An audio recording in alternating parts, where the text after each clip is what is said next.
What's up, FT fam? Braun, Pierzynski, Kratz. We have legendary milestones being set right now with Ohtani and Aaron Judge over the weekend. Do we have updated numbers, Kratz, on what you think Judge is going to hit this year? In your computer brain, not projections, but what's your computer brain saying? I have to change what I said on Thursday or Friday whenever we talked about this. I'm more on the fence that he's going to hit 63. I'm like, Thursday when we talked about it, I was like, you know what? Like a projection of 63 or 62 in May means nothing to me. I've seen him hit 15 home runs in the month of September. In 2017 when he had a bum shoulder. He's clearly healthy. He's clearly making ridiculous contact right now. His strikeout rate is down. If teams pitch to him will be the only issue. True. That was the issue a couple of years ago. Yeah, I just don't know if teams are going to go after him. But, I mean, why would you? If they're in a pennant race and they're playing the Orioles and you have your chance, depending on what your matchup is, I mean, he's going to have to hit some home runs off some bad pitches. And he doesn't usually chase a whole lot. So it's going to be interesting to see what they do. And that's the other thing I worry about with him with the Triple Crown. I just don't know if he's going to get enough opportunities to catch Bobby Witt. They're just going to walk him. Yeah. I mean, Bobby Witt has a 12 or 14-point lead in the average. That's tough to make up at this point. Yeah. I mean, unless Bobby Witt goes into some big slump, which doesn't look like he's doing. Plus, he's super fast too, and that helps Bobby Witt because he can get those infield hits that Judge can't get. Yeah, Bobby. Even when he went 0 for 4, the last ball that he hit was an absolute rocket. Just happened to be at somebody. Yeah, he's not a guy, if he plays like this, who's going to go through long, slumpy periods of his career, or at least for now in his prime. So before we charge the mound, I mean, let's get a little center stage Orlando action for AJ. Yeah, hell yeah. Congratulations, Lake Mary Little League.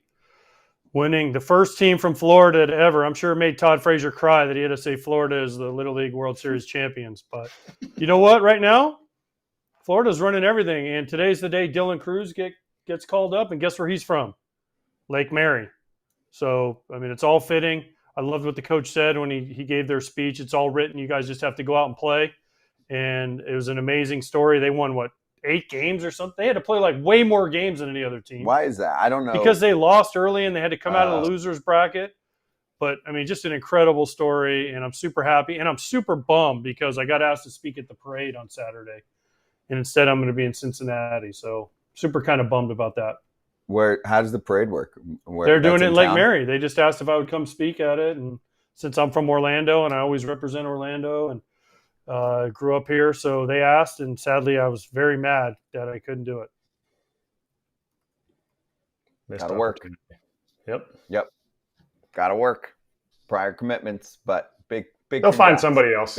They'll find somebody else cool from Orlando. There's other players. There's other prominent baseball players who live here. I don't know about. I mean, from here, yes, but is Johnny Damon getting a call now? He might be, but I don't know if Johnny will do it. He has to get paid for everything, so I was doing it for free. So. Incredible. Okay, let's charge the mound. Charging the mound. So let's officially talk about what Judge did over the weekend against the Rockies, including yesterday, 50 and 51.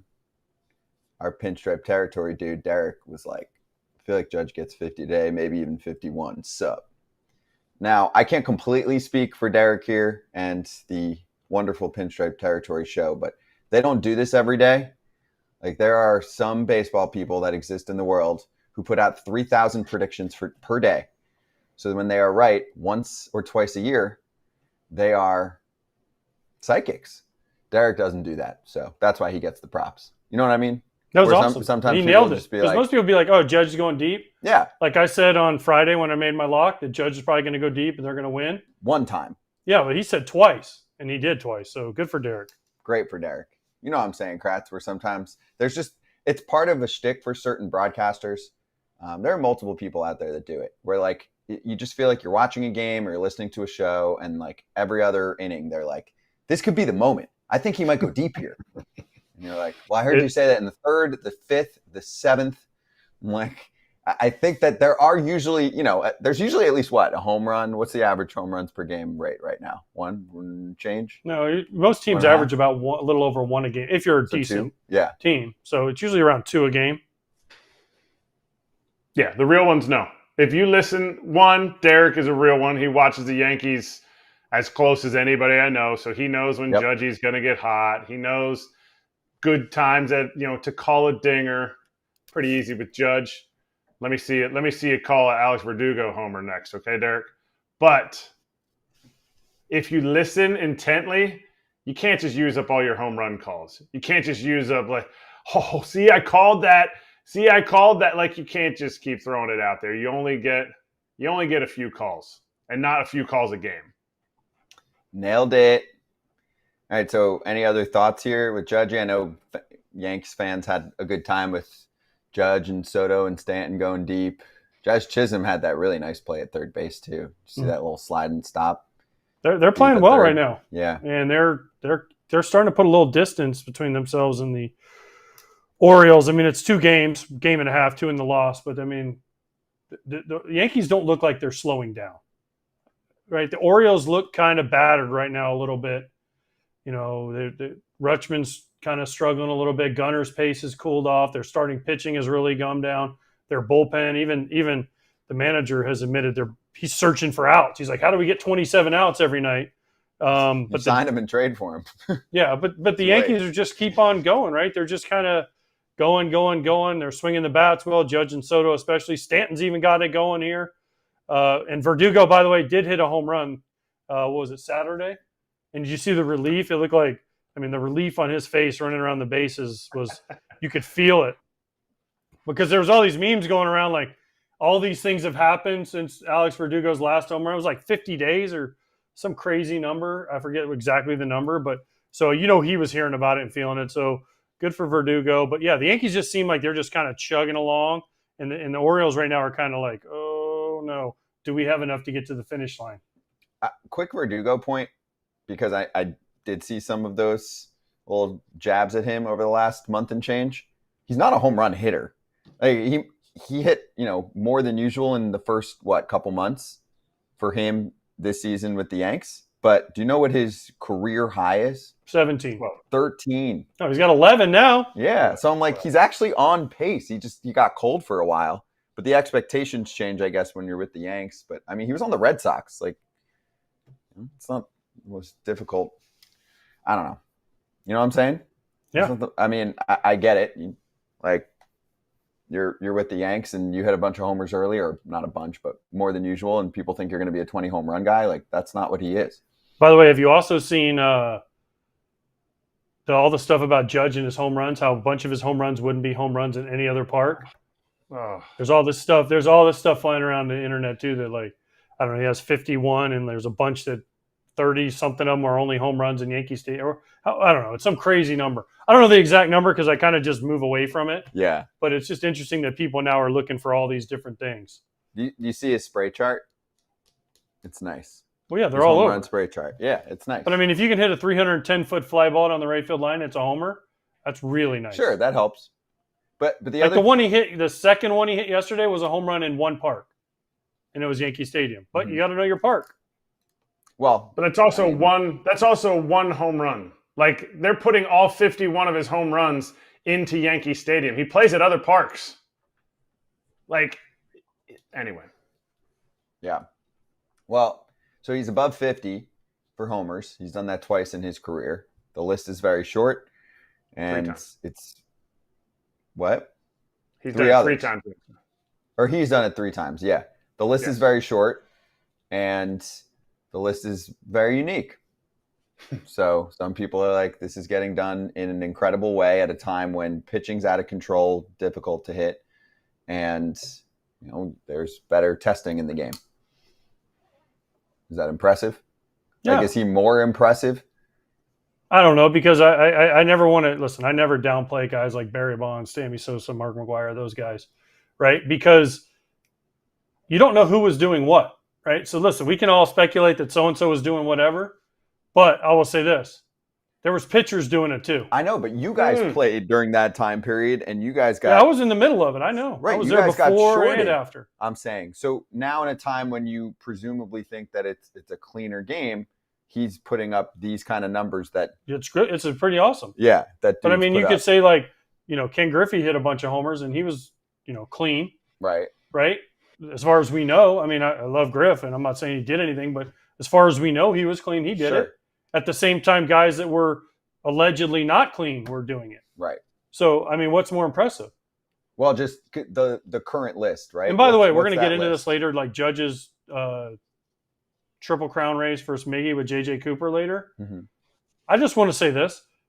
I'll get into it, JJ, a little bit. Okay. Pitching is measured differently now than what it was then. So it's going to be an argument we're going to have with JJ. I'm going to have with JJ later. Mm-hmm. So, listen, Miguel Cabrera did it when he had to do it, and I got a silver bat somewhere in here that's the same year as he won the Triple Crown. So I'm happy he won the Triple Crown. I don't care what pitches he faced. He still had to freaking do it. Yep. And he did it. Okay. Looking forward to that. Let's get to Ohtani. So, first off, it sounds like he's okay. He got hit in the wrist. And everyone's like, well, he wears freaking boxing gloves when he hits. You're allowed nowadays. Yeah. Hey, if I was him, I would do the same thing. Scans were negative on the left forearm. Only lightly wrapped post game. He's fine. He doesn't need his left forearm. I mean, he doesn't need to catch the ball. He doesn't need to throw left-handed. So he can be without. Listen, I played a month with a broken wrist. He can do it. And I was catching. He can do it. He's fine. He took a bruise. Dodgers have today off, don't they? Yes. I don't know the answer to that. Yes. That wouldn't be my lock today, but yes, I'm pretty sure.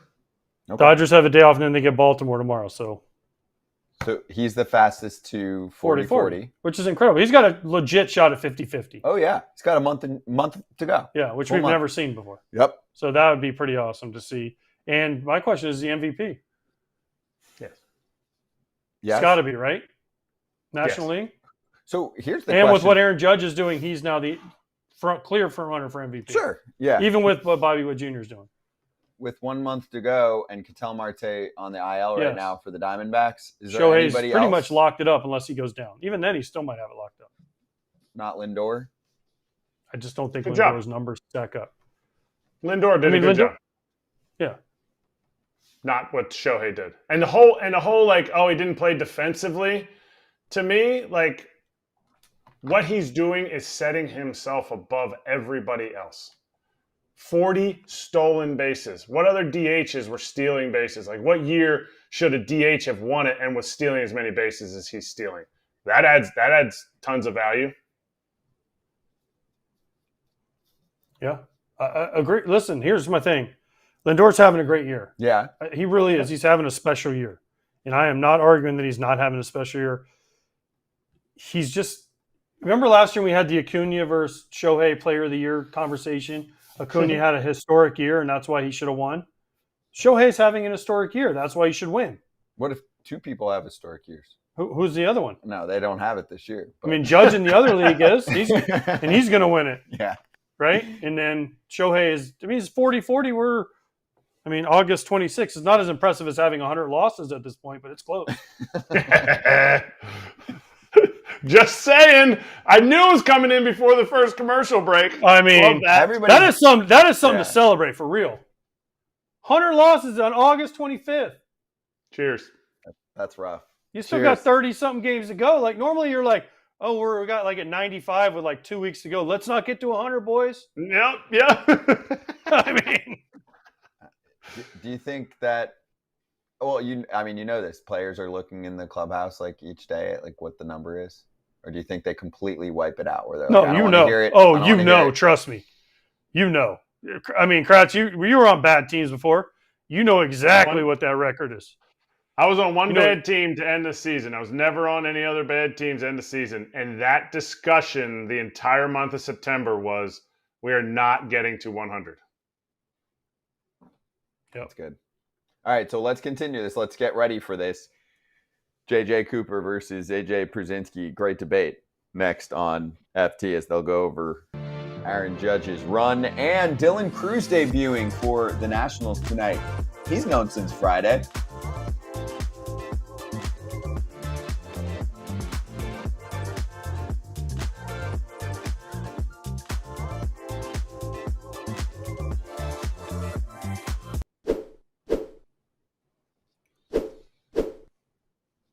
Okay, FT fam, new sponsor alert, Mint Mobile coming through. So if you're looking for a cheap short-term plan that obviously you can keep long-term, and you want the nation's largest 5G network, you want high-speed data, unlimited talk and text, the whole deal, it's right behind me.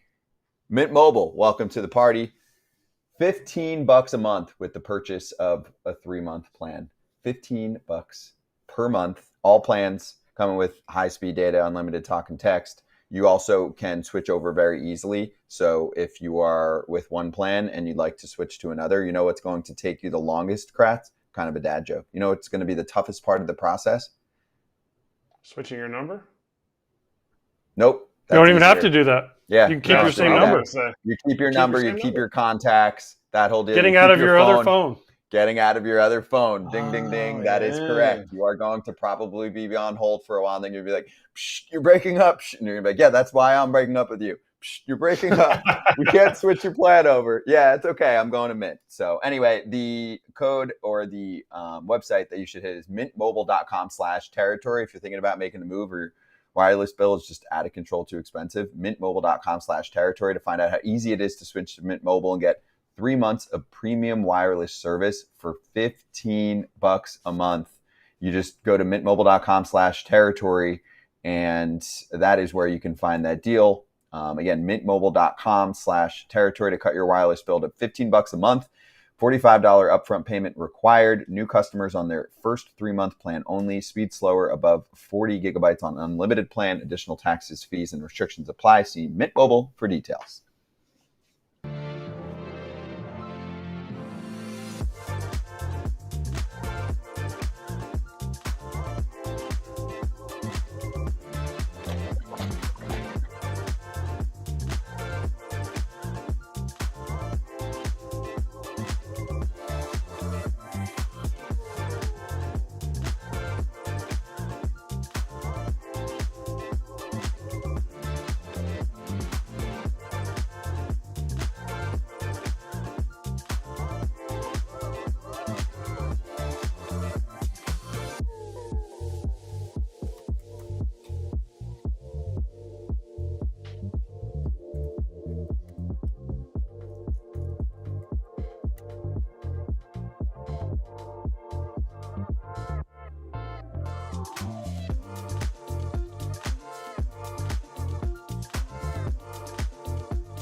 Hey, we're back on FT, and our friend and star of Hot Sheet from Baseball America is joining us right now. It's JJ Cooper. Make sure you get yourself a Baseball America subscription.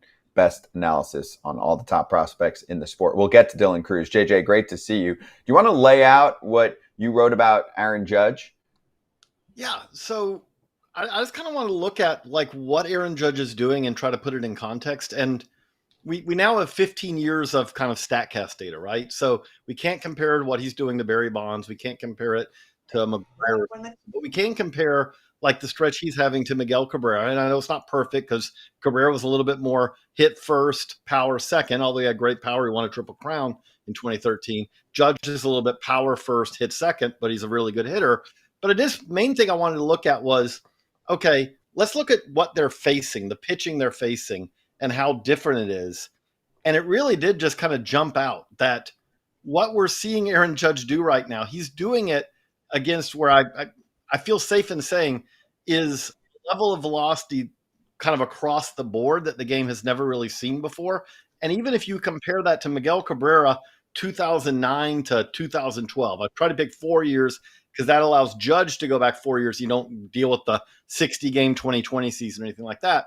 And over these 4-year spans, it's just amazing how much more velocity, how much kind of, how many fewer third time through the order, fourth time through the order at bats Judge has had, which are kind of all these things that just kind of up the level of difficulty as Aaron Judge is having really one of the great especially 3-year stretches, I would say probably in MLB history.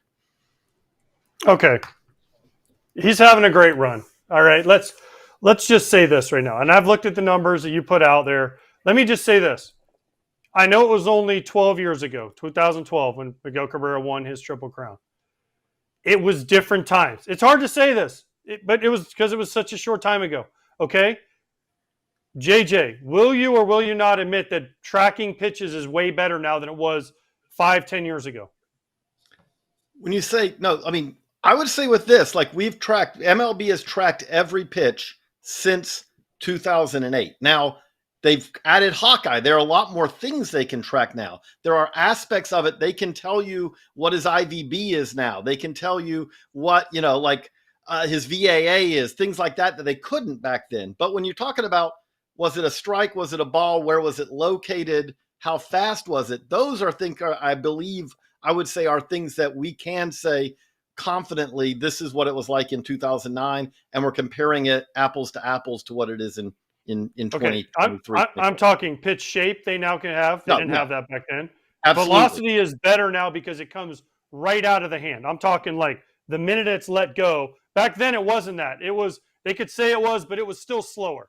Okay? They've readjusted that. All of them now, like if you look at Aroldis Chapman, when they measured that when he threw the first 105.1, which is what it was when they did it at the time, they've adjusted that. Now that says 105.8 because they've now adjusted it so those are out of the hand as well.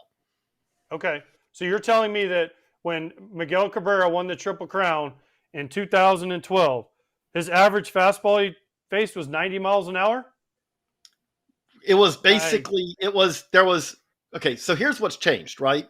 To me, the biggest thing that's changed is like you saw velo, Kratz saw velo, Kratz caught, Yordano Ventura, if you took Yordano, rest in peace, and put him nowadays, he would still be one of the hardest throwing starting pitchers in the majors because he was like that already. But I would say that the water level across a velocity has gone way up. What has kind of gone away, like you go back to 9, 10, 11, you had guys like Livan Hernandez kind of at the end of his career who was sitting 85. You had, Jamie Moyer sitting 80, I think in 2009, which is part of this study and all that, right? There was a lot of guys. Almost everyone had a starter who sat below 90. Those guys don't exist now. Like if you look at qualifying starting pitchers this year, there are 2 of them, Tyler Anderson and Marcus Stroman. And Marcus Stroman's at 89.9 miles an hour. There just aren't guys there aren't starting pitchers now, and there especially aren't really relievers except for a couple of sidearmers who are sitting in the 80s now. And we used to be that, there was a lot of those guys. There were a lot of the Kirk Reeders of the world, the Livan Hernandezes, the late career guys who'd had really good careers, but their velo had backed up. That's kind of what's kind of gone out of the game now because everyone's chasing velocity now. Yeah, well, maybe we should go back to that, JJ, because those guys were pretty good. All those guys you named, they were pretty good, and they're tough at bat. Mark Burley, you can argue he should be in the Hall of Fame, and he couldn't break a pane of glass his last 7 years in the big leagues. I mean, it was 84 to 85. Jamie Moyer pitched for 30 dang years, right? So the thing I have is it was different eras, which I get. Velocity is the cool new toy, right? But I think there's better ways to – I caught Matt Anderson at the time. He was 102. Bobby Jenks was legitimately 100 back when he first came up. I mean, with cut, nobody could hit him, right? LaTroy Hawkins was 97, 98. In like 1998, that was, I don't know what that would be measured at now. That might be measured at 107 now. Like he was like, holy cow, he's throwing 98. 100. Because that was a Stalker 1. Stalker 1s are about 2 to 3 miles an hour from Hawkeye, right? Okay, so by mid-90s, you got to see what I'm saying? But also pitchers pitch differently. Did you watch the thing on Greg Maddux last night? He didn't throw 95. It was great, right? And how he would set up guys. Guys don't do that now. It is, hey, here's my fastball as hard as I can throw it. See if you can hit it, which I get. It's hard to hit because of velocity. But what I feel like you're doing here, and this hurts my soul, because I played against Miguel Cabrera, okay? I've watched Aaron Judge, and I played against Miguel Cabrera a lot, okay? I was in the AL Central for that whole run he had, okay? I feel like you're trying to diminish what Miguel Cabrera did. What Miguel Cabrera did was one of the most incredible things I've ever seen, because we threw lefties at him, we threw righties at him, we threw sliders at him, we threw four-seamers at him, we threw sinkers at him, we threw changeups, we threw splits, and he could hit it all. Not saying Aaron Judge can't, but just for me personally, this hurts because Miguel Cabrera and Aaron Judge, if Miguel Cabrera went up there and said, I'm going to try and hit 60 homers. He could probably do it, but he was trying to be an average guy, and he would hit 35, 40 home runs and drive in 120 and be the baddest dude in the box at the time. And I've actually found it. The last line in my story says, the last paragraph, none of this is meant to denigrate what Cabrera did. During that stretch, he's one of the best hitters the game has seen. But what Judge is doing is also like what I'm trying to really lay out is just how remarkable it is what Judge is doing. Because while I agree, there are pitchers who have had success, at pitching to contact or hitting spots, all those things. But the other thing that is true that I do think a lot of fans I interact with, like they get frustrated when I say this is if you just look at the whole, right? If you look at the big leagues in 2024 and you say, okay, a 90 mile an hour fastball versus a 92, the 92 mile an hour fastball across baseball, not one pitcher, but all pitchers, the 92 is more effective than 90. The 94 is more effective than 92. The 96 is more effective than 94. And it just keeps going up. Like every time you see kind of that, I put them in buckets, and every time you look at it, like 100, the whiff rate, the swing and miss rate, but not only that, the batting average against 100 to 102 is 143. The batting average against 89, 90 is 290. Like it does that. Velocity obviously is not the only component of pitching by any stretch, but it is one of the key components. And it is amazing to me that Judge doing this in this era where you are seeing fire-breathing dragons who come in, in the 6th, 7th, 8th, 9th, and often start the game as well. Like you said, there are absolutely been guys who throw really hard in other eras too. And I'm not trying to take anything away from that. But what's happened now is the average starter goes out there and is sitting like 94.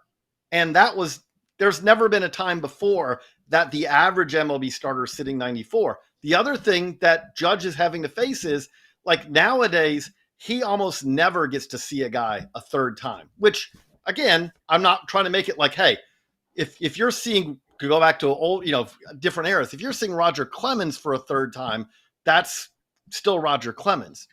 If you're seeing the fifth starter for the third time, which often happened a lot, that's something where Miguel Cabrera got to see a number of guys a third time through the order, a fourth time. And by the way, he's Miguel Cabrera. He hit like 414 when he got to see a guy a third or a fourth time. Because you know what? Miguel Cabrera, the more times you let him see a pitcher, he was an incredible hitter. He was going to eat him up. And what there's happening now is Judge has not faced a pitcher a fourth time in 2024. It hasn't happened once yet because people, teams know, like, we're just not going to let that happen. None of this denigrates Cabrera. It's not meant to denigrate anyone else. All I'm trying to say with this is what Aaron Judge is doing in an era where everyone, like, again, almost everyone throws really hard. Almost everyone is also, by the way, the other thing that really stands out is that when Cabrera was doing that in 9 to 12, that was a time when no one basically saw less than 50% fastballs. If you're a hitter and you're a really good hitter, obviously one of the goals is you want to get to a situation where you're in a hitter's count where they're going to throw you a fastball and you can look for it, right? That's something that absolutely is kind of a goal. Let me get this to where I reduce the pitcher's number of options. I'm going to get the pitch I'm looking for, hopefully in the zone I'm looking for. Aaron Judge now, he's seeing 43% fastballs because everyone knows I can't get my fastball by Aaron Judge. And when he gets it, he kills it. He's averaging 1 home run every 39 four-seam fastballs he sees this year, which is incredible. He just doesn't ever get those, so he's got to hit the sliders. He's got to get all these other pitches. Again, Miguel Cabrera was amazing, and I can't even imagine the nightmare, AJ, that was trying to figure out, okay, how are we going to try to get him out this time? Because that didn't work, and that didn't work, and that didn't work because Miguel Cabrera is incredible. I also look at it right now and say, if I was trying to figure out how to get Aaron Judge out, I don't know what. I guess you're hoping that you have a guy who has an 80 slider and can locate it over and over because, okay, then you just say, well, best beats best, maybe. But what he's doing this year is just utterly remarkable. I played with Aaron Judge. I played against Miggy, not as much as AJ did, being in the division only in 14 and 15. But I can say, and I want you, after all this research, because the way my argument to all of this always is the greatest players would make adjustments in the era. From what you researched about Miggy, could he have made the adjustment in the era? Because if you are sitting there and constantly seeing, what did you say the average fastball now is? 94, 95. What is the actual average? You had it in your article and I forget. Like 94.4, I think, or something like that. Okay. So 94, if you're seeing it every day, looks like 94 every day. So 3 miles an hour off of that is 97 to 91. There's less difference in it. Do you think Miggy could have made the adjustment, and do you think he would have put up the same numbers as Judgy? I mean, again, I will acknowledge, I think he'd be a little different because I think it'd be a little bit more average, a little bit less power, because that's just kind of the hitter Miguel Cabrera was. No, I think that if you put Miguel Cabrera now, he would figure out a way to do it. And again, he would be a creature of this era, right? Like, that's the thing that's always tough when we're comparing eras. And that's where, again, like with this even, we're looking at eras, but there is some overlap here, right? Like you said, like there's some where Cabrera, the end of Cabrera's career overlaps with the start of Judge's. But yes, like I do think that hitters get more and more comfortable with velocity the more they see it. At the same time, I will say, like, Miguel Cabrera, when he faced sub 90 fastballs, destroyed them. And I think his numbers might be a little bit affected by that because we can talk about the guys who are great at it. Livan Hernandez had a great career, but Livan Hernandez at this point in his career was kind of something that doesn't exist anymore, which was the number 5 starter who his value really is that he eats innings. He's not going to strike anyone out. He's going to give up a 300 plus batting average. He's going to have, like in 2009, I think Hernandez had like a 5.5 or worse ERA, but that's what, teams did back then. Now, and there are some pluses and minuses to this, but that guy sits in AAA now, and instead they're like, we're going to Johnny Holstaff it today, or we're going to bring up this rookie and hope he goes 4 and then hand it over to the bullpen, because they really that number 5 starter who has that 5-6 ERA just doesn't really keep a job nowadays, I feel like. And that's where, again, I think Cabrera's one of the best hitters of his era. I think if you took, obviously, if you took Barry Bonds from a half generation before that, and now Barry Bonds going to be one of the best players in baseball. The same way that if we took Aaron Judge and put him in those eras, he wouldn't have some of the advantages he has now because there's training and all. Like, if you put Aaron Judge in the 60s, well, does he stay as athletic as he has? Maybe he does, maybe he doesn't, because, again, that was at a time where they didn't want guys to lift weights because they thought that would make them too stiff. They didn't have all the things we have now. It is. It's very tough to compare eras.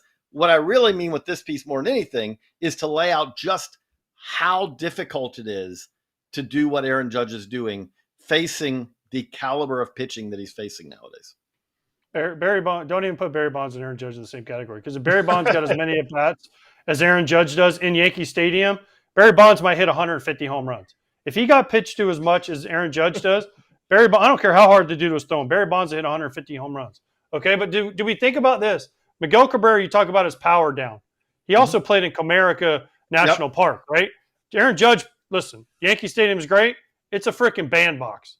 Okay? I mean, he's hitting 310-foot home runs to right field that in Comerica the right fielder is running in on. So let's also not forget. Oh, yeah. And I'm not taking, again, I don't want to take anything away from Aaron Judge. Aaron Judge is having an unbelievable career, an unbelievable season. And if he wins the Triple Crown, it'll be one of the great years of all time. But let's also not take that away from Miguel Cabrera. He played in Marlins Stadium, the old Joe Robbie, which was gigantic. And he also played in Comerica, which was the biggest park I've ever seen. And he still hit 500 home runs. I will point out, Judge has basically has 26 home runs at home this year. He has 25 on the road in basically the same number of games. So as incredible as it is, as Yankee Stadium, I agree with you. But the thing that also does stand out for this is the great thing if you're Judge is that he has a little bit of a margin of error a lot of times on that, because he may clear it by 50 feet, or 30 feet down the line in Yankee Stadium and clear it by 10 or 15 somewhere else. But, he's showing this power home and road. Okay, let's finish with this. Totally separate category. I loved all of that. I can't let you go without a little Dylan Cruz mention here as he's making his debut tonight against The Yankees, which we've known about. So everyone's been loading up, getting their tickets. The marketing's been Free T-shirts. on full force. What is it? Free T-shirts, too. They're giving out free T-shirts to the first 10,000 people that come into Nats Park today for Dylan Cruz's first game. Why are you saying that in a weird way? Why are you shaking your head? How many T-shirts have they given away for a debut? I'm just on a limb. Yeah, but those things get prepped. Wait, it's a Dylan Cruz T-shirt or it's just a promo day? Dylan Cruz T-shirt. Welcome to the show. Good for him.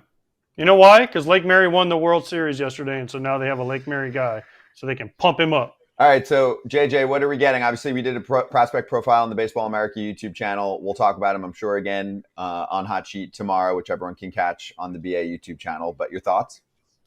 So I'm going to be interested to see because I do feel like, and I'm not trying to rain on this parade, but like Cruz's season this year has been a little bit less than maybe we expected for the number 2 pick. It's been solid, but it hasn't been spectacular kind of in any way.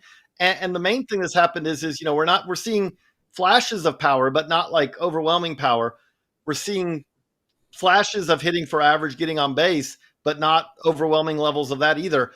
I kind of view this as kind of like this is a sneak peek for him to kind of give him his offseason to-do list. Several weeks ago, I guess now, James Wood came up, and Wood was coming up having had one of the best seasons we've seen in the minors this year.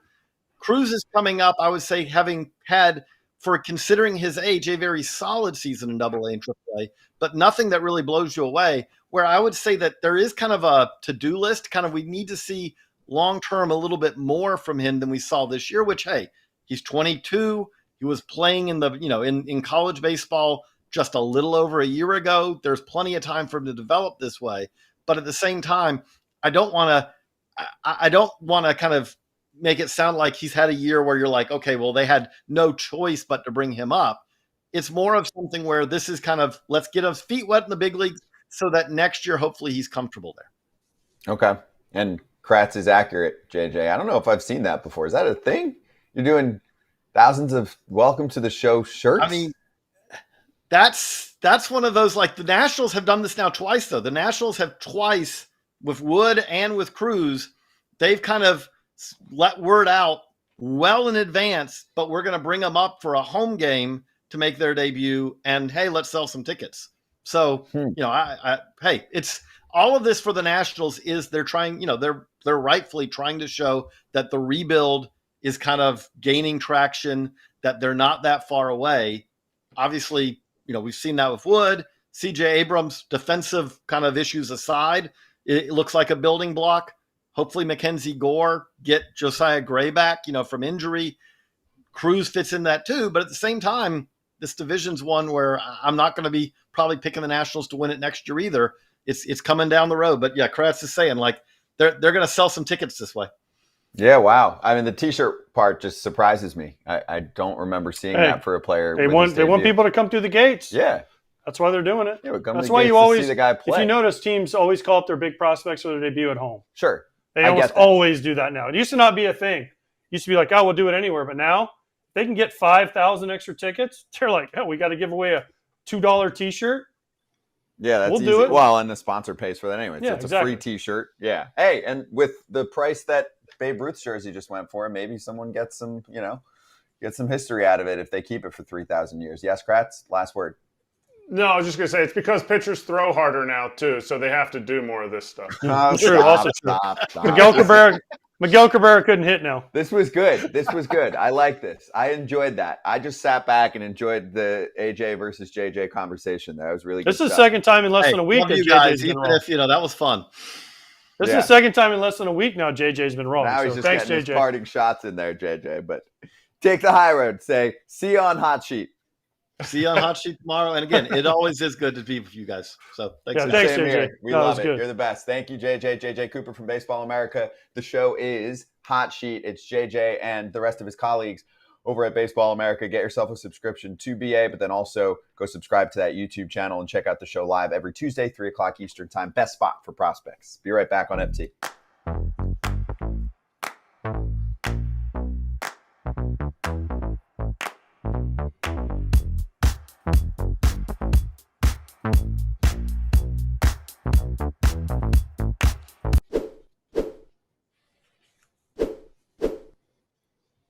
Okay, FT's thriving, so we got sponsors. Let's keep going, all right? I brought it with me today.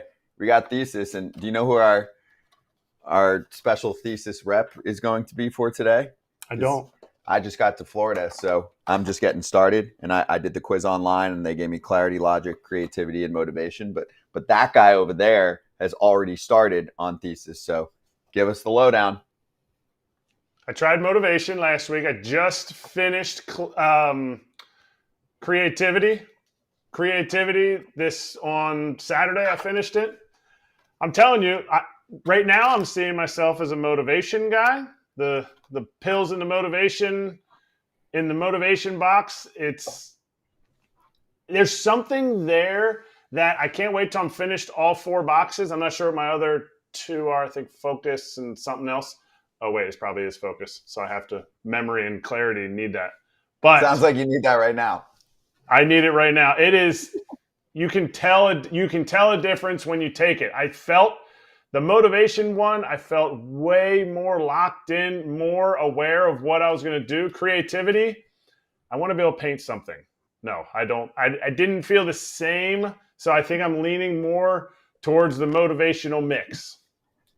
I like that. So if you're looking to improve productivity, focus, maintain emotional well-being, being present in every situation, increasing your energy level, go head online, fill out a quiz, but make sure you do that with the FT code, FOUL, F-O-U-L. So take the free 3-minute quiz to find out what your brain needs. Head to takethesis.com and use code FOUL to save $60 on your first subscription order when you sign up for Thesis. That's $60 off your first order at TAKETHESIS.com with promo code FOUL. Maximize your mind with Thesis today. And some people watch on YouTube right now, like, I get it. I see it on the screen. Why are you spelling it out? There are people that listen to our podcast as well. So I'm spelling it out for them right now so that they can memorize it when they're driving in their cars. Be right back on FT.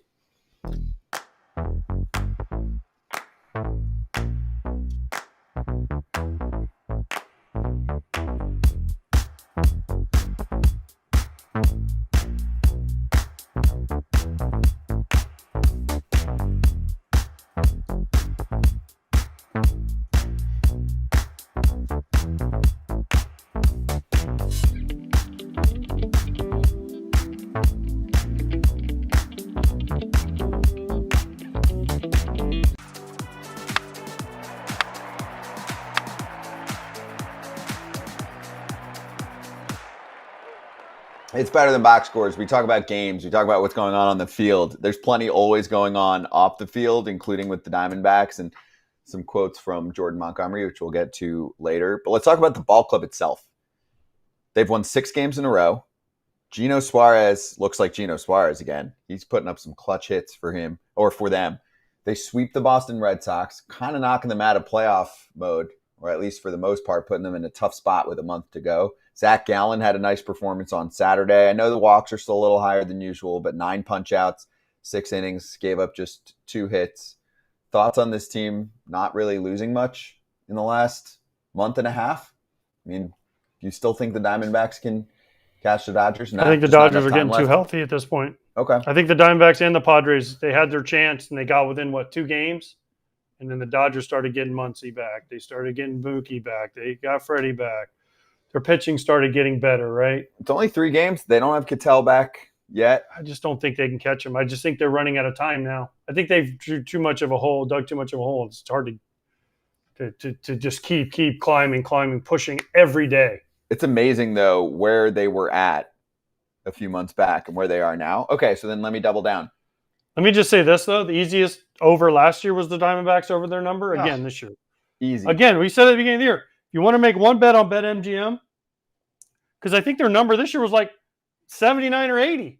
It was in the 500 range, I think. Yeah. And we were like, hammer that one again. Yeah, and they'll it was be good hitting that in odds, a few too. days. Yeah, you're right. That was an easy one. Okay, but let me double down. Diamondbacks as a playoff ball club. Thoughts? If they get Monty pitching again, and you have Gallen, Fott, Erod, Kelly. It's a good list. And then you throw Monty in there, and they figure out the bullpen just a little bit, and get Sewell back, use Ginkel at the end. They got is Hernandez, the guy with the funky belt? Martinez throws a bazillion. He's nasty. They got some lefties that can come out. Yeah. I mean, they got a good team. They can steal bases. They can hit for power. They get Christian Walker back. Ketel Marte back. Tell me who wants to face them. They're missing their two best players right now. Tell me who wants to face them on the field. If you go into the playoffs right now, they play the Padres.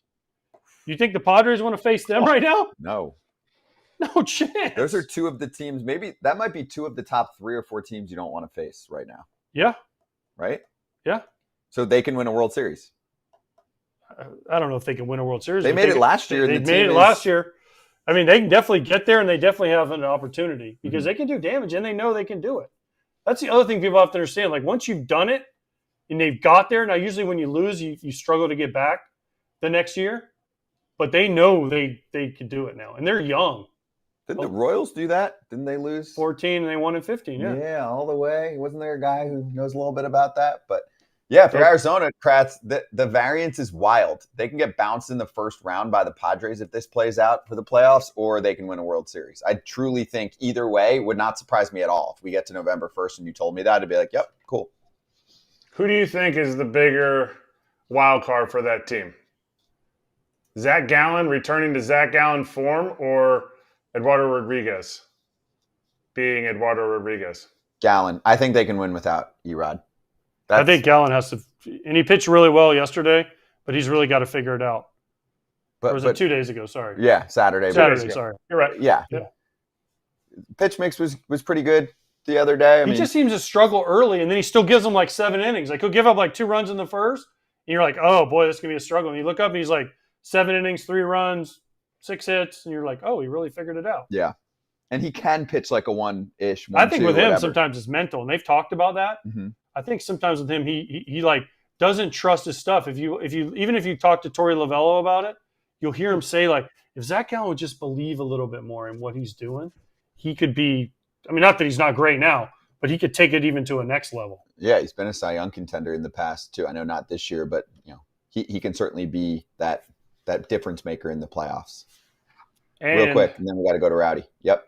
Diamondbacks schedule is way tougher than the Dodgers schedule. Way tougher. So to catch schedule doesn't matter. Schedule doesn't matter. Ask Scott. Schedule doesn't matter. Some people in baseball think schedule doesn't matter. We'll ask Rowdy Tellez about it. Okay. So Rowdy's in the green room. Is he a He's pitcher all ready now? to Do go. we consider him a pitcher? Is he a two-way guy now? Maybe he should be a PO. What's that? Pitcher only. Oh, pitcher only. Give up hitting and just be a PO. Yeah. Good luck with that. He might have just hung up, but if he's still there, we'll get to Rowdy in 2 minutes.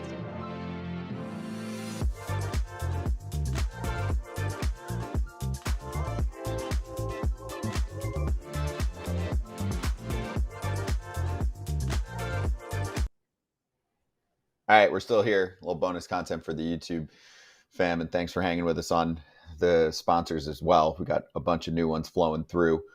That's a good thing. That means people are watching, people are talking about it. But anyway, Kratz, any final word there? I know we shorted you a little bit, but with the Diamondbacks, you asked us a question. Did you have an answer on Erod versus Gallen and who needs to be thriving in the postseason? Obviously, preferably both, but. Preferably both, but that's not reality. Like, I think it's if you can get one of those guys going, and we talked all year about Erod coming back, I still think this team leans on Zach Gallen to be that guy. He's going to be the day one. He's going to be a game one starter. And you've got to get through that short series. And if you have a clunker, like they jumped on the Dodgers right away last year, and that set the tone, and it was an easy victory for them. I mean, the series was done before Muncy and Betts and Freeman could even get their fourth at bats. Like that's tough. That's tough to come back from. So I agree with you guys. I think it's him. Okay. mean, we'll see what Corbin Carroll looks like in the playoffs. He's doing better, though. He's doing better. I mean this in a good way. He's a guy where, same thing, if we get to October and you're like, did anyone see Corbin Carroll as NLCS MVP? I'd be like, yeah, I'm not surprised. I mean, talent's there. He's done it last year.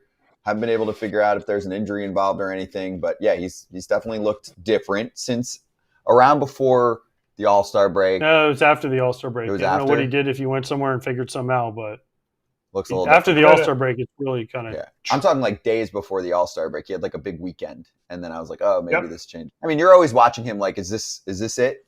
Is this the few days that changes things?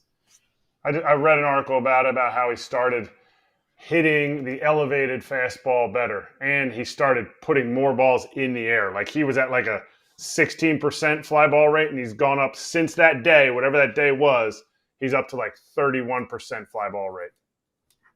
I mean, let's not act like Corbin Carroll's having a great year. He's hitting 222, OPS of 707. But a lot of that, the first two. No, I know. He was under 200 for a long time. Yeah. So, I mean, listen, he had an unbelievable year last year, but if he could just maintain what he's doing now, and then you get Marte back, you obviously get Christian Walker back, the Diamondbacks are danger. Danger! They are. Swinging back with Rowdy Tellez. We got a lot to get to with Rowdy. It's been a minute.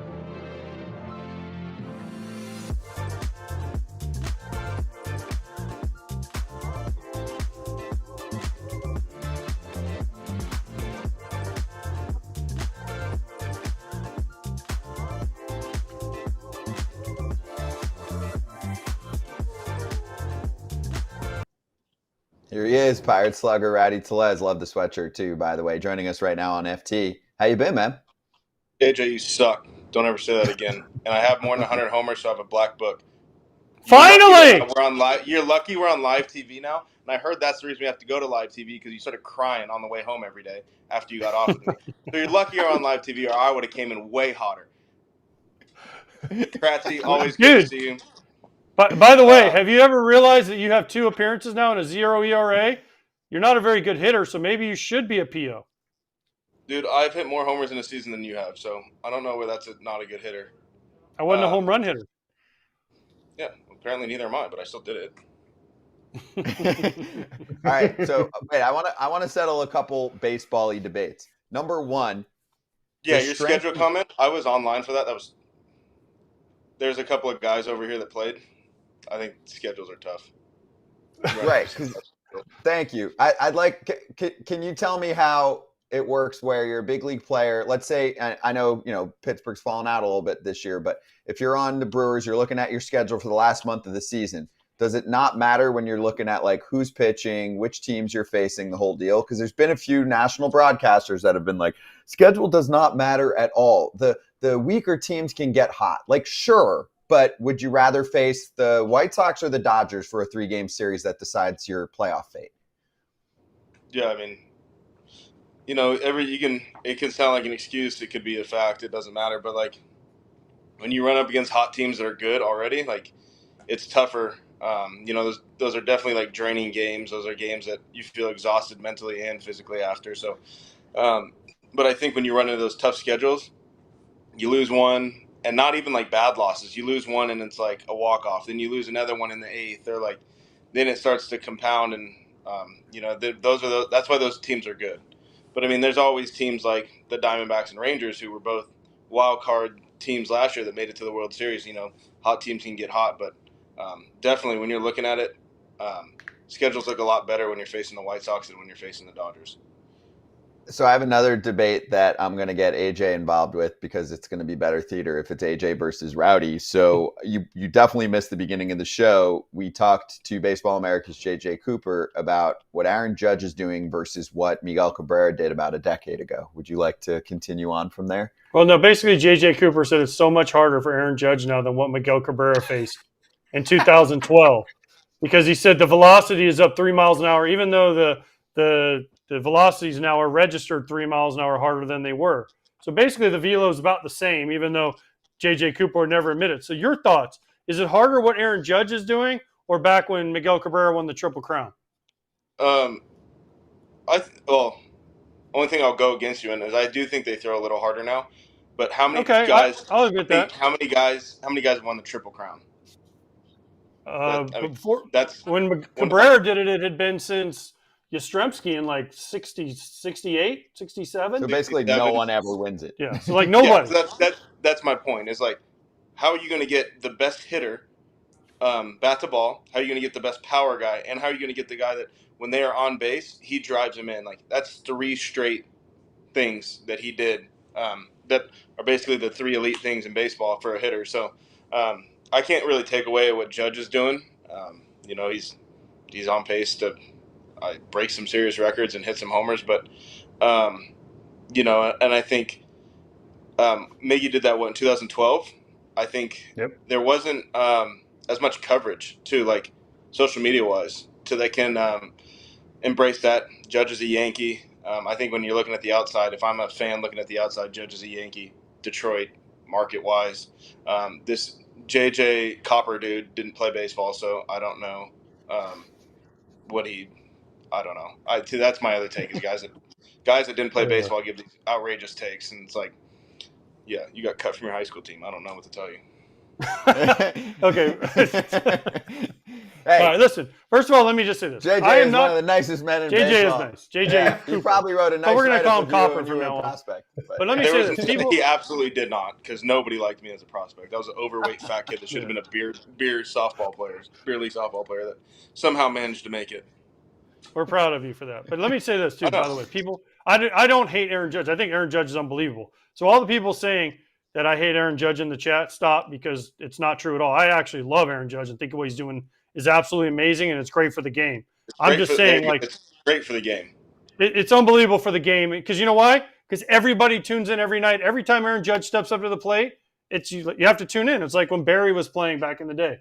Barry Bonds come up, and you're like, I got to watch, because this dude might hit one 7,000 miles and no one will ever find it again, right? And that was just the way it was. So I don't want people to think I'm taking.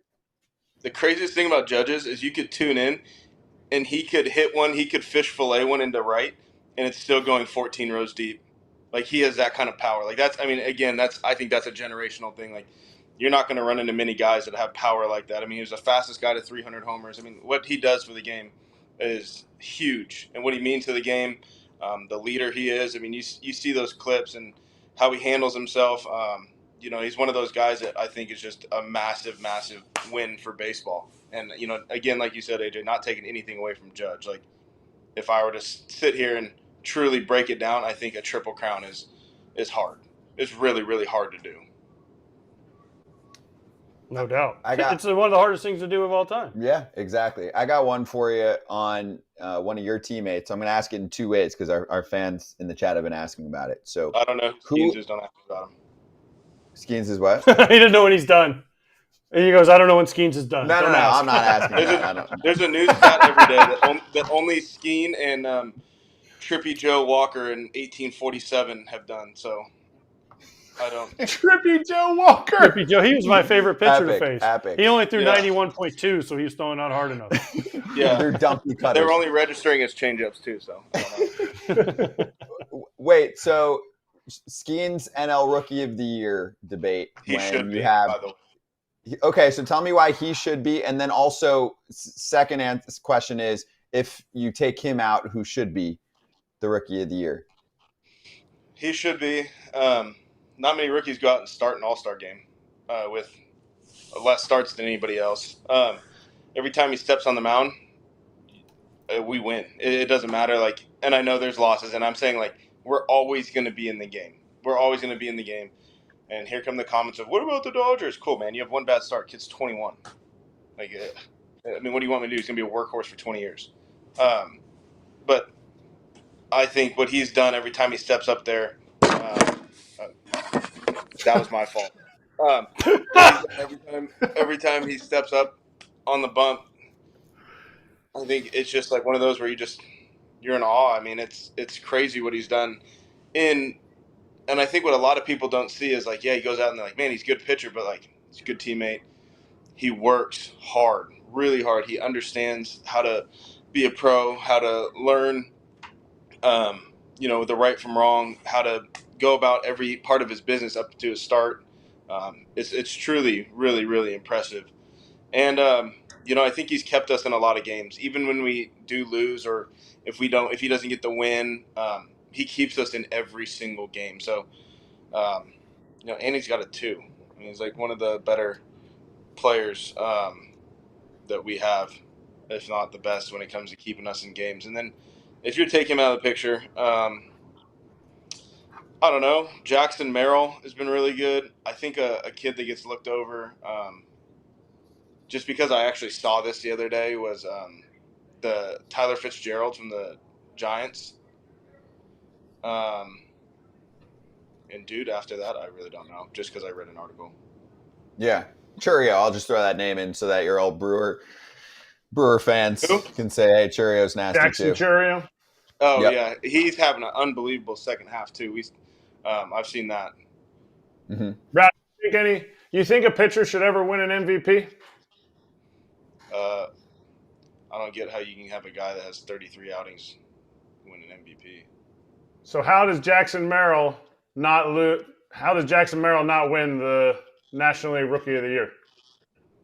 You said an MVP. Okay. Well, is it not the most valuable rookie? No, it's just Rookie of the Year. It's not the most valuable rookie. It's not the best MVR. rookie. So the best rookie has not been Jackson Merrill, who's playing every single day. It's Paul Skeens, who plays once every 6 days. Yeah. Yo, good point. Hey, you did get the 6-man because we do run a 6-man over here. That's why I said it. But just saying, I just want to. You must have played a little ball. Good for you, dude. I was a pirate. I was a pirate without the eye patch. So then, all right, then go to Ohtani.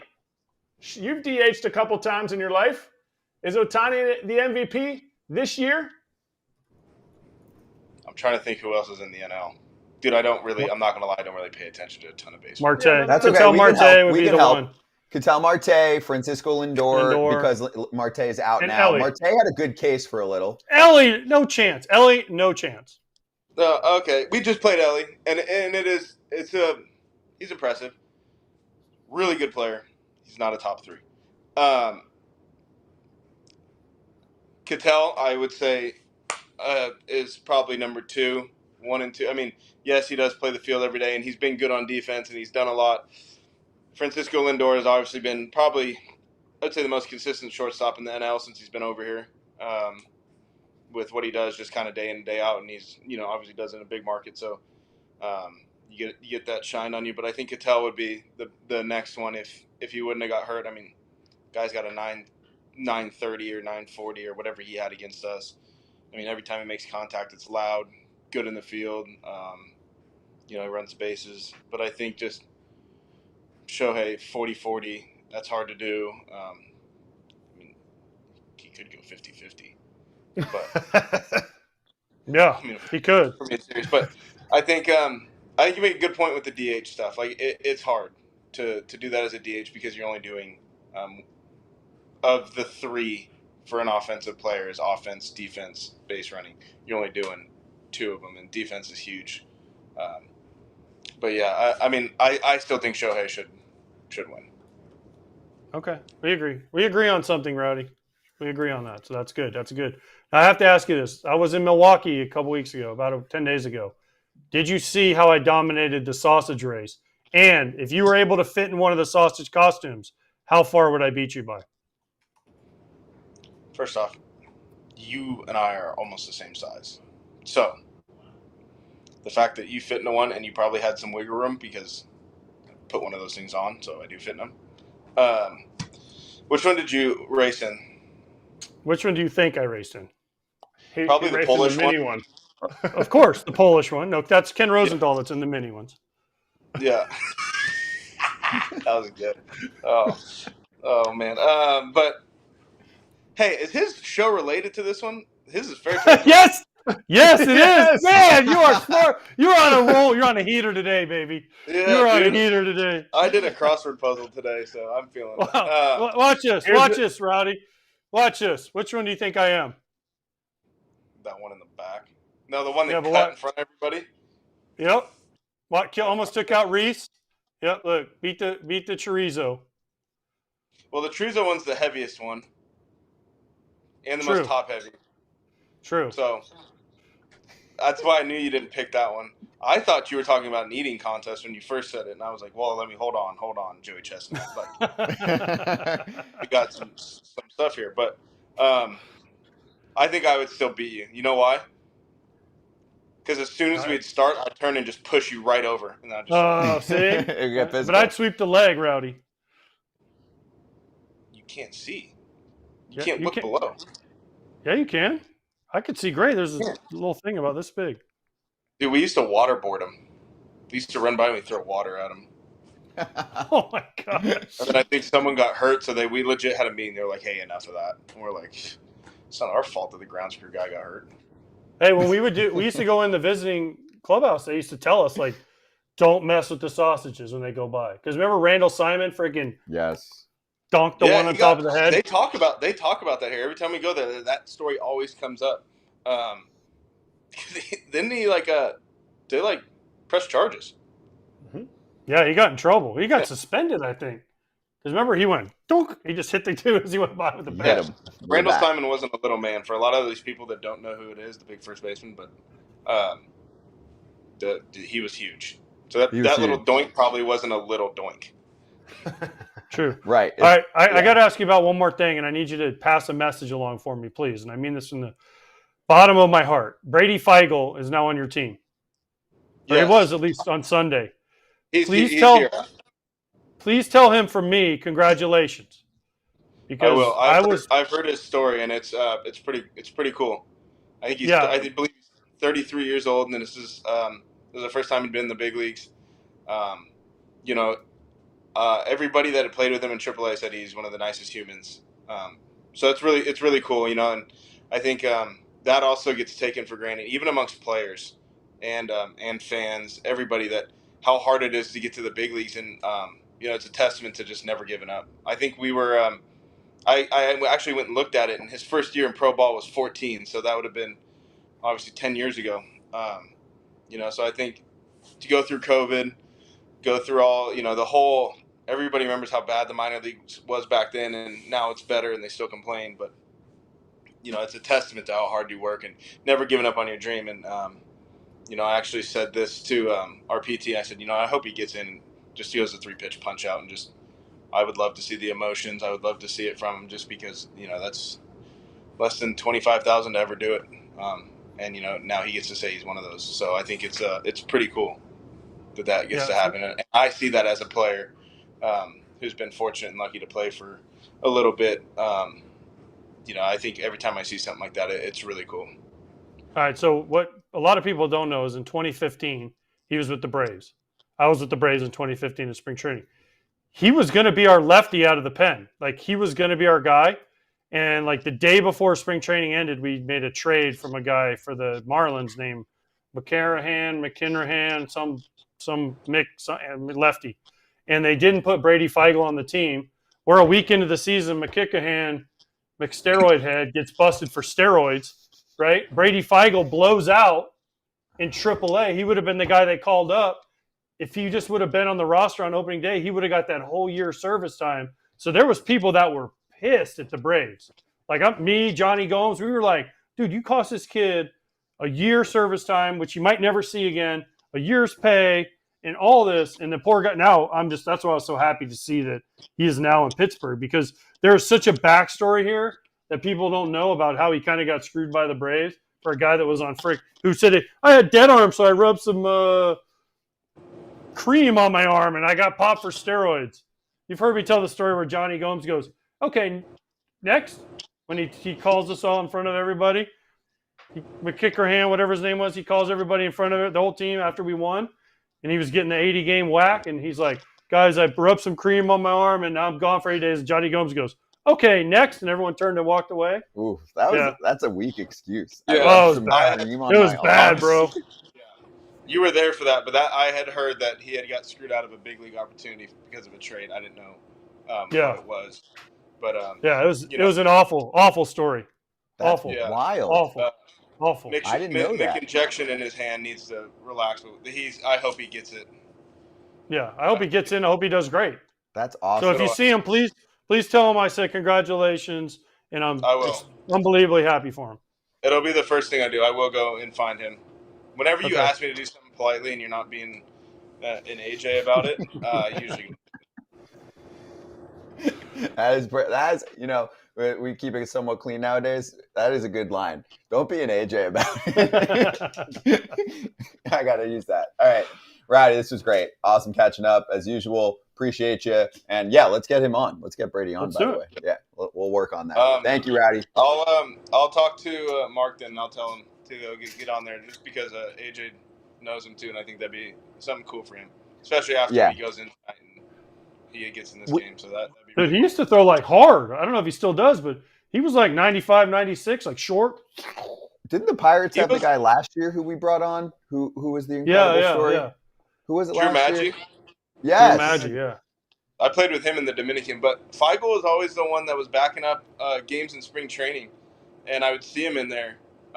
Dude, he was always in the weight room getting ready. He I don't know. I mean, you learn stuff around the game, but I'm gonna be stoked when he gets in this game, dude. That's kind of what it's about too. Is like seeing this, all the sacrifices, and I think sometimes that gets away in the games. I think some of the young players don't understand that the sacrifices. The generation even before me, the strikes that you guys are a part of, the strike that I was a part of, but like these guys that were behind the scenes of behind the scenes of behind the scenes, the minor league guys that had to roll with that too, like, and he still showed up every single day and did his job. Like that's crazy. That's a testament.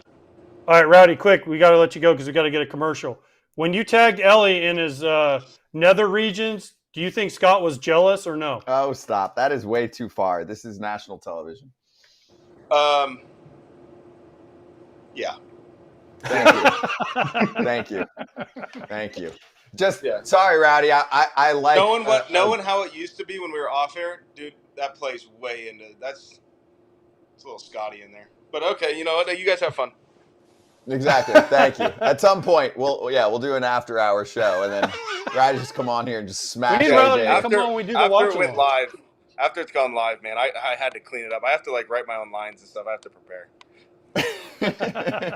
You nailed it. Perfect performance. Thanks, Rowdy. We'll talk Thanks, soon. Rowdy. All right. We'll see you guys. See you soon. It's Rowdy Tellez on FT. Never misses.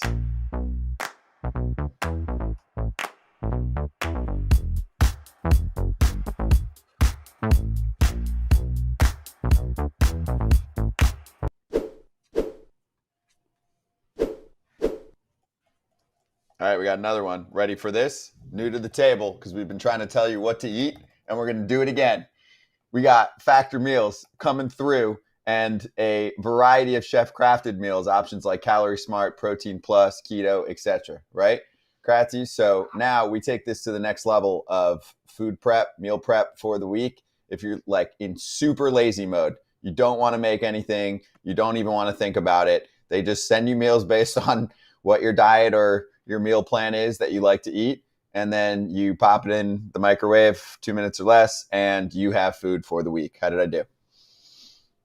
Perfect. The only thing you didn't pop in was the fact that 50% off the first meal. Like, where are you going to get it?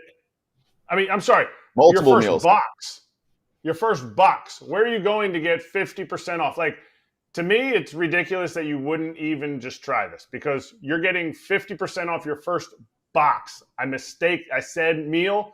I meant box. And it's all tailored to what you want. Like, oh, I eat healthy. This is what I need. Or I have dietary restrictions. They got you covered. Yeah, 35 different meals, more than 60 add-ons to choose from every week. So go over to factormeals.com/foul50 and use code FOUL50 to get 50% off your first box plus 20% off your next month. That's code FOUL50 at factormeals.com/foul50 for 50% off your first box plus 20% off your next month while your subscription is active. I feel like this is up your alley too. Yeah, I love pre-boxes that send food. You know how to use a microwave, right? It's through a microwave. I use the oven, bro. I use the grill. I use the oven. I use the griddle. I know, but I can definitely use a microwave. If you're in I can super use lazy the science mode, oven. yes, exactly. If you're in super lazy mode, this is like you've been traveling all week, and then you're like, yo, I want to get home and not deal with this, but I don't want to just kind of give up on how I've been eating well. Factor. So go get after it, FT fam. I'll post the link in the YouTube chat. And we'll be right back with Jordan Montgomery's spicy comments about his former representation. Mm.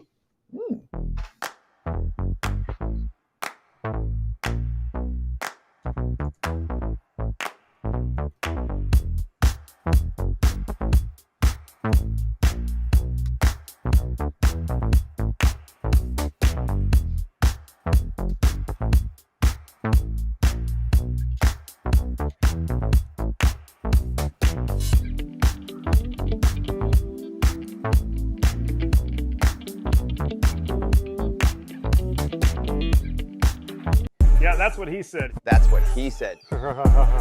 That's what he said. That's what he said. Ooh, so this one stood out quite a bit. Jordan Montgomery making a lot of noise with just a little line talking to media, including Boston media, about his experience with the Red Sox, because he was like, yeah, I'd assumed with them, thought it went well, but whatever, it didn't happen, and then mixed in this quote. Obviously, Boris kind of butchered it, so I'm just trying to move on from the offseason and just forget it. And then, Blake Snell was also asked about those comments and said it's sad that he thinks that way, kind of defending Boris, who he's still rep by. Monty ditched Boris pretty quickly after that whole situation and went over to another representation. He's with Wasserman now. So anyway, add this all up. I will say I've gotten quite a few texts. I owe some texts back to some people that were heated on both sides of this argument. So where do you stand here? Everyone has to understand the agent works for you. And I don't know the situation that happened with Monty. I don't know if there was offers that he was given or not given. And I don't know Blake Snell's situation. We had him on here, remember? And we said, was the Yankees thing true? He said, no. He was not given that offer. It wasn't even close to that offer. So all you can do, unless you represent yourself, which I do not recommend as a player, but is go off what your agent tells you. So if your agent doesn't, if you don't have any offers and this is the best your agent can do, you got to go with them. Now, Monty switched agents, so he made the decision he made. Blake Snell stayed with Scott Boras. Scott Boras got a lot of money for a lot of people. I also know people that Scott Boras told not to take deals. They got hurt and never played. So you can find that with any agent, right? So this is so hard. So one of the things I used to always tell my agent, who was a smaller guy, I would say, he would come to me and say, all right, you're a free agent. What do you think? And I'm like, my first choice is this. I want to stay in Chicago, right? And then he'd do everything in his power. And then after 2012, they're like, we're not bringing you back. And you're like, okay, now go find me another place. Bring me the offers, right? And for these guys, there wasn't a lot of offers. There was even when we talked to Blake Snell, remember, he's like, I didn't have anything. Tommy Pham, I didn't have anything, right? Kike Hernandez, I didn't have anything. So Boris, I'm sure, was calling guys every day. Boris has a massive team of dudes, guys and girls calling. Keep going, too. Josh Hader, he basically got one offer from what I gathered from Hader and his rep, who's been on this show since, because he kind of retired from that world, Jeff Berry. So I mean, it was guys who are vets on 1-year deals, and it was guys who end up with larger deals who were still saying there was almost no interest and no real offers. So Kratz, where do you stand here on his situation and also the way that he just kind of spoke about it? Because even though it was said in passing, and Monty, it does lay him out, and that is like a perfect quote that people take and make it super viral. So where do you stand here? I stand with the fact that no matter if you're my situation, AJ's situation, Blake Snell and Jordan Montgomery, their situation, free agency is your free agency. And what AJ said about your agent works for you, he does. You also have a choice of how involved you want to be. Do you want to hear everything? Do you want to hear from your agent every single day? Or do you just say, which a lot of guys do, call me when you hear something? Because if that's the case, they didn't hear anything. And Blake Snell talked about the Yankees offer, never happened. We don't know if it did or it didn't. We didn't hear a rebuttal from the Yankees side of it. But you also have to understand that you have, for Monty's side, you have Boris as your agent. And we've had countless people on here that said teams don't want to offer Boris until the last minute because then he takes their offer and shops it around. I think teams are trying to fight against Boris. And to me, I think that's unfair. I think you had a guy who just won a World Series and led his team to a World Series championship. I think teams need to go after them. I think teams need to not try to fight against Boras and beat Boras. They need to go and get the best players. And so I think when you are signed on with Boras, you're looking for the top dollar. Teams know that. Boras knows that, and you know that, and this is how the landscape is. So did he screw it up? I don't think he screwed it up. I think you were in that bed there. You made your bed. You were like, I'm going with Boras. He's going to get me the top dollar. It didn't work out. I've spoken to players with a variety of reps that have said they feel like in the past they didn't get all the info they needed when they talked to a team afterward. And I'm like, it's hard to completely understand. Well, Freddie Freeman, remember his whole thing with when Casey closed? Yeah. He had that whole deal where with the Braves, he said he didn't get certain emails that Alex Anthopoulos said he sent. So, I mean, you just never know. That's the thing. Because you can only go off what your agent tells you. Now, unless you're going to go out and call teams on your own, but then why do you need an agent? Why are you paying them? That gets messy, right? That gets bad because then you're negotiating with teams and it can get ugly, right? But so you can only do what your agent tells you, because if you don't know what's out there. Mm-hmm. So if you only hear, like, because I know guys who I would call my agent and say, all right, I don't want to hear anything till I get an offer. And then you'd be in like December and you're like, oh, I haven't heard from you. And he's like, well, we don't have anything. And you're like, wait, what? I'm coming off a great year and I don't have an offer in December? And then it's always like, well, they're waiting on this guy and this guy and this guy. And you're like, that guy shouldn't affect me. This guy shouldn't affect me. But you just don't know. You just don't know where teams are at and what they're doing. And your only conduit is your agent, right, to those teams. So if you don't trust your agent and you don't believe your agent has the best for your personal, because also what you have to remember too is if you go with these big agencies, like Scott Boras has a lot of players. Who's a bigger priority for Scott Boras? The guy who's going to make $500 million or the veteran guy that might make $2 million? Sure. You have to know where you stand with each You have to agency. know your pecking order. Yeah. Right. That's why yeah. I think the guys that signed early this offseason were smart. The Lance Lynn, Kyle Gibson, Sonny Gray, obviously Shohei. But those guys were smart. They're like, oh, I got an offer in a place I'm okay with. Now I might get $1 million better later, but I might not. I'm going to take that one. Boom. I want to be in St. Louis. Let's go. Done. This might not be the best example, but I think you look at Yamamoto getting it was essentially $375 because they had to pay the posting fee. And you're Blake Snell and you're like, I've got 2 Cy Youngs. I'm still pretty young. I'm in my prime. Like, doesn't matter. It's different. It's a different game based on age. Do you think, though, there is, I don't know if you'd call this collusion, but if owners or baseball as a whole is like, hey, we want to battle back against Boras, like, you can't do that. That's a problem. You personally are going to have relationships with agents where you get along with some, you don't get as along with others, right? Like, that's naturally going to happen. Some owners will sit down and have lunch with an agent, and some owners are like, yeah, I don't really want to work with him. He screwed me over on a past deal. That stuff's real. That happens all the time. Listen, when I was with the White Sox, they would be like, we will not draft or sign a Boras client. Period. They were like, we will not do it. Yeah. And we didn't. We never did it. When Boras had some of the best players, they were like, we won't do it. Well, that is crazy. You're hurting yourself. Listen, I'm not saying that, but that's just the way, like you just said, though.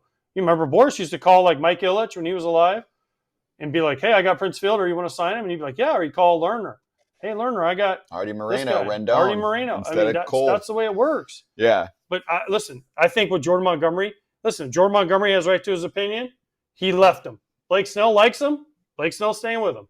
Right? That's why you can leave, come and go. Mm-hmm. Do you guys remember Steven Matz, too, when that whole thing happened with the Mets and then he ended up signing with the Cardinals? Do you guys remember that? It was because Steve Cohen spoke about it, I think. You guys remember that? Mm-hmm. I'll bring it up. Maybe we'll talk about it in the offseason. But, that to me, that also accentuates how I'm pretty sure he wasn't a Boras guy. I got to double check. But this stuff happens in other places. They also represent a ton of players. It's usually big name players. It's going to stand out, So this offseason was weird that just passed. There were stalemates. There were teams that were not involved. I'm curious to see how this one follows up. There's been other weird off seasons, but anyway, fascinating debate. And I will say this, Monty got a player option. Is he opting into that? Most likely. He might actually, yeah. Based on the year, unless something changes in the next month and a half, it actually gives him a little bit of a lifeboat. He's going to make $20+ million next year to try and kind of get himself back on track with a normal offseason and spring training and the whole deal. That's not bad. Versus a 1-year pillow contract. They've kind of added to those. Does Cody Bellinger opt out this year? Or does he pile back in? Blake Snell probably is. Blake Snell should opt out. Matt Chapman should opt out. Yeah. So I think it's fascinating. Just a reminder, everyone, we're on all off season long. We do this live 1 to 3. So make sure you tune in then because we'll have tons of time to go over all this stuff. We talk about it all off season long. So let's get back to the field. Todd Zolecki, one of the stars of the Phillies show, is going to join us next on FT to see if Phillies fans and the Phillies in general feel like they're getting themselves back away from like this 500-ish rut for the last couple months.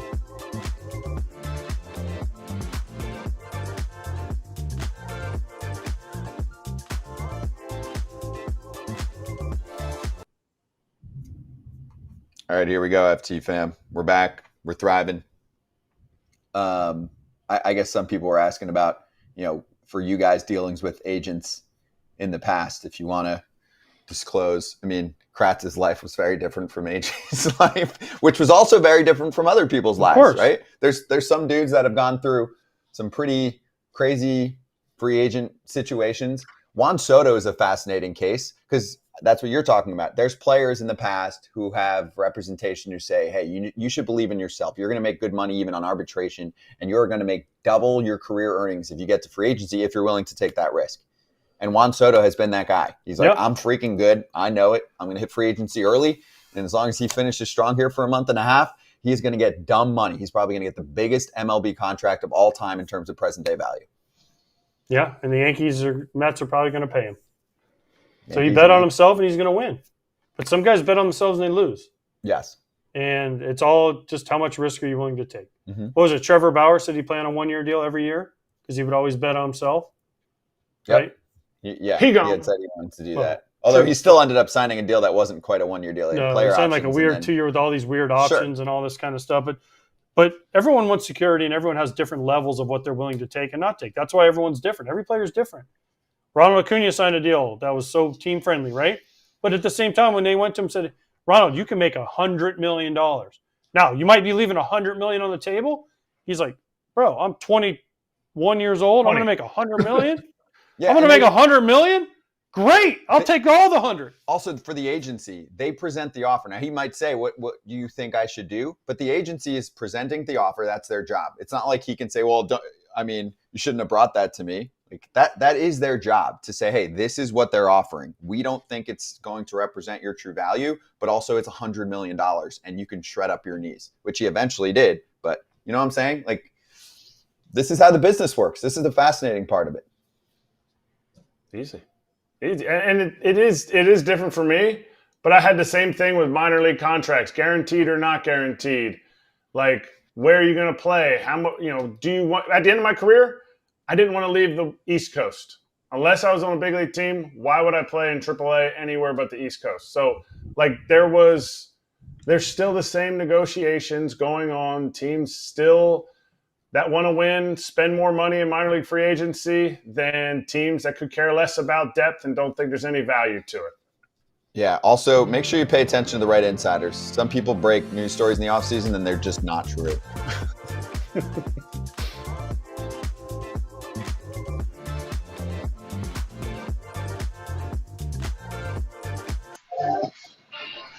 Hey, we got a nice little ballpark backdrop. That's real. That's not like, the people that superimpose in meetings, their backdrops. Todd Zolecki joins us right now. Right? I think actually from the Philly show. Good. How are you? How's the weather going today outside? It's still too hot. It's got to cool off at some point. I'm over the heat and humidity, man. I am. Fair. Give me some 70s, some mid-70s. You'll get it in October. I mean, that is 85 in August in the Philadelphia. You need to appreciate this, Todd, okay? Come on. It's been worse. It's been worse. Yeah. All right, so where are we at with the Phils after taking the series this weekend? I know you guys on the Philly show have talked about, especially for the last couple months, the fact that this team hasn't been able to go on another run like they had at the start of the year. It's been so up and down, guys. They have a good week a couple weeks ago against the Marlins and Nationals, and everybody's like, okay, maybe they're finally back. They're hitting the ball better finally. They're pitching a little bit better. Then they go in Atlanta, and the offense just kind of lays an egg at Truist Park. Not a good series at all. And then they go into Kansas City and post 11 on Saturday. and 11 again on Sunday. So I think this is a really big week for the Phillies, and you can say it about any series, any homestand, of course, any road trip. But they've got the Astros, who have the best record in baseball since like mid-May, and then they have the Braves coming back for a 4-game series. So, the Phillies have not played good baseball, generally speaking, since the All-Star break, and now they're in this spot where it's not just, are they going to have the number 1 seed? It's, man, they're in a spot where they could finish with the number 3 seed and then play a wild card series, maybe against the Braves, and they want to avoid that, of course. So they're hoping that they can pick up where they left off this weekend in Kansas City. Their bats were a lot better, and from top to bottom, and that's something that's been lacking. It's kind of like the whole shebang has gone sour at once over the past few weeks. Todd, maybe they just flipped their script, because the last few years they've gone off to terrible starts and then crushed it at the end. This year they got off to an incredible start and now have kind of, played 500-ish. So maybe they just flipped what they were doing? Yeah, it certainly seems that way. And I think I've heard some people say this. Chase Utley actually told this to Ruben Amaro a couple weeks ago in LA. He's like, I think this actually could be good for them to face a little adversity mid-season rather than, they were on a 106-win pace in early July, and now they're like trying to fight to win 95 games, so they've really cooled off. But maybe a little adversity for this team can help them, going through some struggles now, maybe just getting some bad play out of the way. I think they're hoping that they get that out of the way, and that way they can kind of hit their stride in late September, mid-September, late September, and go into the postseason hot. Because how many times have we talked about, or how many times have you guys seen, like the hot team, even if they're not the best team, goes off and gets to the World Series, wins the World Series. You saw that the Diamondbacks last year. Phillies in 2011 won 102 games. Cardinals were red hot going into the postseason, knocked them out in the first round, went on and won the World Series. All right, so in the last 2 weeks, Aaron Judge has hit the same amount of home runs as the entire Phillies team. Is it a lack of power because of something specific, or is it a change? Hey, you know what? We were striking out too much during that previous stretch about 30 games before that, and that's why we weren't scoring runs, or is it just a bad 2 weeks? I think there could be a couple things at play here. One is that, Rob Thompson has kind of hinted at this, that some guys are kind of banged up. There was a situation a couple weeks ago where he left a couple key players on the bench, Bryce Harper, JT Realmuto, and he was asked about it post-game. It was a chance to kind of take a last-ditch shot in the ninth inning. He left those guys on the bench. He said the next day, some guys are banged up, and that can kind of influence my decision. I'm playing for the long term. So there could be some guys that are banged up. The other thing I think we've seen, really since the All-Star break, the Phillies don't see a lot of fastballs anyway, because they have some free swingers. They have some guys that chase, have a reputation for chasing. But since the All-Star break, I think 4-seamers and 2-seamers are around like 41% of all pitches seen. It's the least amount of fastballs of any team in baseball since the All-Star break. So they are getting slidered, slurved, sweepered, changed up to death, and they're chasing. They're chasing all those pitches. So. I think that has something to do with it as well. So a little bit of a combination of both, probably. Outside of Bryce Harper getting back to the MV3 type of numbers and production, who is the guy that will carry this team? If we're looking at Halloween and you're on here and they're raising another banner, who is going to be the guy in that lineup that they need to start clicking? Trey Turner for me, no doubt. Trey Turner. Again, going back to early July, mid-July, we were talking about Trey Turner maybe getting some MVP votes. Probably not winning MVP, but getting some serious MVP votes, maybe a top 5 finish, certainly a top 10 finish in MVP. We were talking about Trey Turner being the first Phillies player to win a batting title since Richie Ashburn in 1958. He was hitting almost 350 at one point, a little bit over 350, and he's really cooled off. And as he has cooled off, the offense has really cooled off. And I'm not, of course, laying it all on Trey Turner, but man, when he is on base, he can do so much. He has blazing speed, so he can score from first. He can score from second on a single. And when he's not on base, you really seem to see that offense stall. I think he knows it. I think he talks about putting some pressure on himself a little bit. He went back and looked at some film about a week and a half ago from 2020-21 because he's found himself with the Phillies to be either super, super hot or ice cold. And he's trying to find a bit of a balance there. So when he's cold, he's not so cold as he has been. And so you saw him over the weekend have a little bit better at bats. Team scored some more runs. A couple weeks ago against the Nationals and Marlins, he caught fire and they won 4 out of 5 games. So I think Trey Turner, as much as anybody, really is a catalyst for this offense.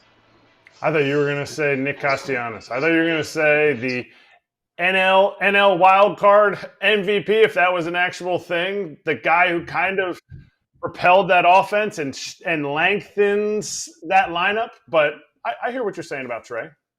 Well, Nick, same thing though. He is such a key piece to this team, and he got off to such a bad start. He's actually been hitting the ball pretty well. Although it's funny though, every time he has a bad game, Phillies fans just jump on him because he put himself in such a deep hole in April. He was hitting like 180 with a 430 OPS. It was just a dreadful, dreadful start to his season. He's slowly kind of inched his way back up, and his at-bats have gotten better and better. He's been a little bit more consistent. So I think, in my mind at least, he's been a little bit more consistent really since April than maybe Trey Turner has been, certainly over the last few weeks. Hey, Todd, where are we at with the bullpen for the Phils? And ultimately, do you like the additions and subtractions that you saw from the trade deadline where, obviously Gregory Soto has still struggled with Baltimore. So Anthony Dominguez, you can make a case, for some positives and some negatives. But here comes Carlos Estevez, who I thought they gave up a lot for him, but I thought more teams should have coveted what he brings to the table. Yeah, I think in a lot of ways, you could say it was some addition by subtraction there. Gregory Soto was struggling. He did not like his role. He thought he should be pitching in the 8th, 9th inning. Ironically, they gave him a shot several weeks ago in Minnesota in the 9th inning and did not perform well. But he was not happy being a 6th, 7th inning guy, bridge to the late innings. And so the Phillies basically said, all right, we'll try to move you. And they did. So Anthony Dominguez, he was really struggling to throw strikes, and so they got him out of there. That's one of the reasons why they like Carlos Estevez, is because with the Angels, he just pounded the strikes so repeatedly. He didn't walk anybody. He was really on point pretty much all season. Oddly enough, he hasn't been as consistent throwing strikes with the Phillies. I think they're hoping that can change. I think this bullpen is pretty well set up. Jose Alvarado's been struggling a little bit. They'd like to get him back on track. But Jeff Hoffman has been pretty good, an all-star. Matt Strahm has been pretty good. He is an all-star. Orion Kirkring's thrown the ball a little bit better lately. So I think, as it stands right now, they feel better about their bullpen going into the postseason than they did last year. Last year, you had Craig Kimbrell, who was, Craig Kimbrell's so hot and cold. You had Soto, who we just talked about. You had Dominguez, who we just talked about. They were also so hot and cold. So I think overall, they like where their bullpen is going into the final few weeks of the season and into the postseason. Looking ahead to the future, there was a report that the Phillies and I think the Yankees were in right till the end on Garrett Crochet, possibly a starting piece for next year. Is there any chance that Taijuan Walker's in the starting rotation starting next season? Boy, that is a great question. We don't even know if he's going to be in the rotation later this week. Rob Thompson hinted at that they have some decisions to make. They have some things to discuss. He just has not bounced back. He was hurt in spring training. And, it's a weird situation. They keep talking about how, we think the velocity is going to come at some point. We see a little bit of improvement with the velocity. It's coming. The splitter isn't quite as sharp and as effective and as nasty as it was the last few years. We think it's going to come at some point, but so far it has not come. And he's been getting hit hard. He hasn't gotten much swing and miss. And that's why I think Rob Thompson said on Saturday, he started Friday in Kansas City and got hit pretty hard, that they're not sure what they're going to do with him this week. So that's interesting.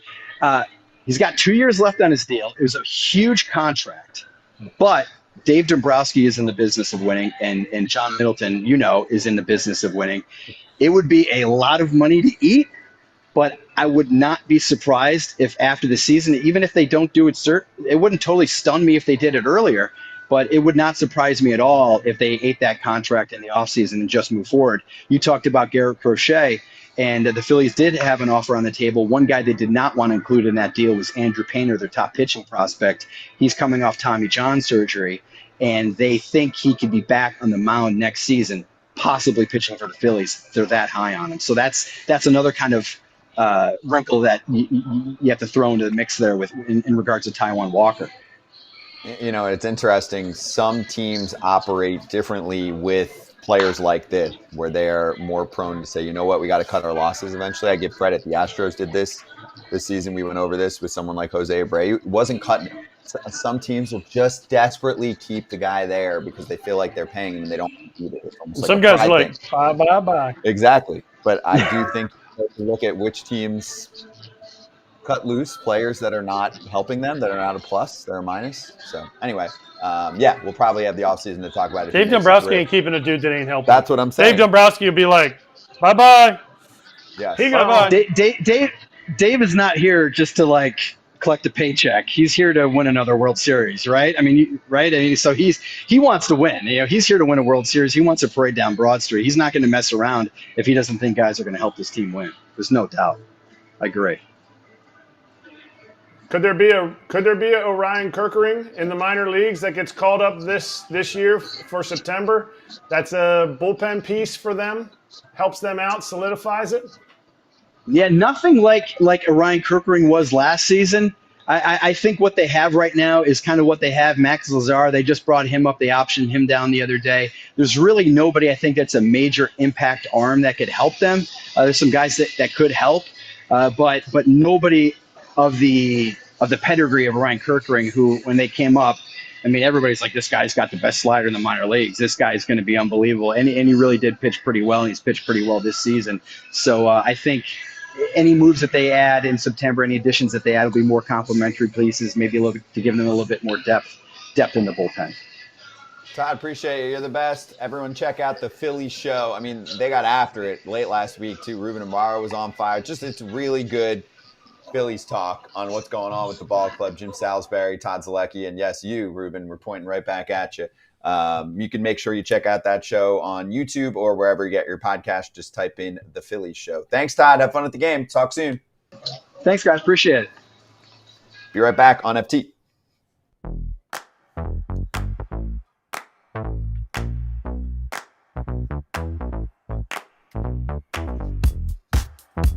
Scott Service let go at this point in the season for a Mariners ball club that currently sits 5.5 games back of first place. And I don't think they're going to have much of a wild card chance. They were just swept by the Dodgers. And Scott Service finds out about this from Ken's report in the morning before eventually meeting with one of his best friends, Jerry Dipoto, later in the day. Jerry was trying to stage it as wanting to do the formal meeting at home, the whole deal on the off day. He did kind of rip him a few days earlier too, AJ. And then, even after the fact, kind of said how they needed a change of voice, right? But what do you think about all this and how it went down? First of all, I'm not advocating for anybody to lose their job. Okay. We had Ryan Divish on maybe a day too early because I believe we had him on Wednesday and this all happened on Thursday. So, and we asked him this question and he's like, I don't know. But there's a couple of things about this story that really do bother me. One, he found out from social media or a breaking news alert, which is absolutely horse bleep, whatever word you want to fire in there, because that is unbelievable that you're the manager of a team and you find out you're being fired from one of your best friends via Twitter, Instagram, whatever you want to call it, whatever it is, Snapchat, whatever social media you're on. That is awful. That is absolutely awful. And then next, if you're Scott Service, why do you go to the meeting? You already know what's going down. I mean, I guess it's a respect thing for Jerry Dipoto, his best friend, but I'd be like, yeah, Jerry, you're firing me. Cool, bro. Thanks. Have a great day. I'll see you when I'm cleaning out my office. I don't know. And then nobody had Dan Wilson on their bingo card getting the job. I mean, he's never coached before, and he came out of a special assistant. That's, special assistant to the owner or whatever. I mean, that's cool. I like Dan Wilson, but he's never done anything. And they're in a playoff race. It's not like these are the White Sox, right, where they're, trying to not set the record for the worst losses of all time. This is a team that still thinks they're in the playoff race. So I don't know, man. it's tough. I feel for Scott Service. I feel for the Mariners fans. They're just not getting it done. And the players tonight, they need to pick it up. They need to look themselves in the mirror and pick it up. We've heard so many questions about communication over the last year and a half since we started this show in the Mariners organization. Just another example.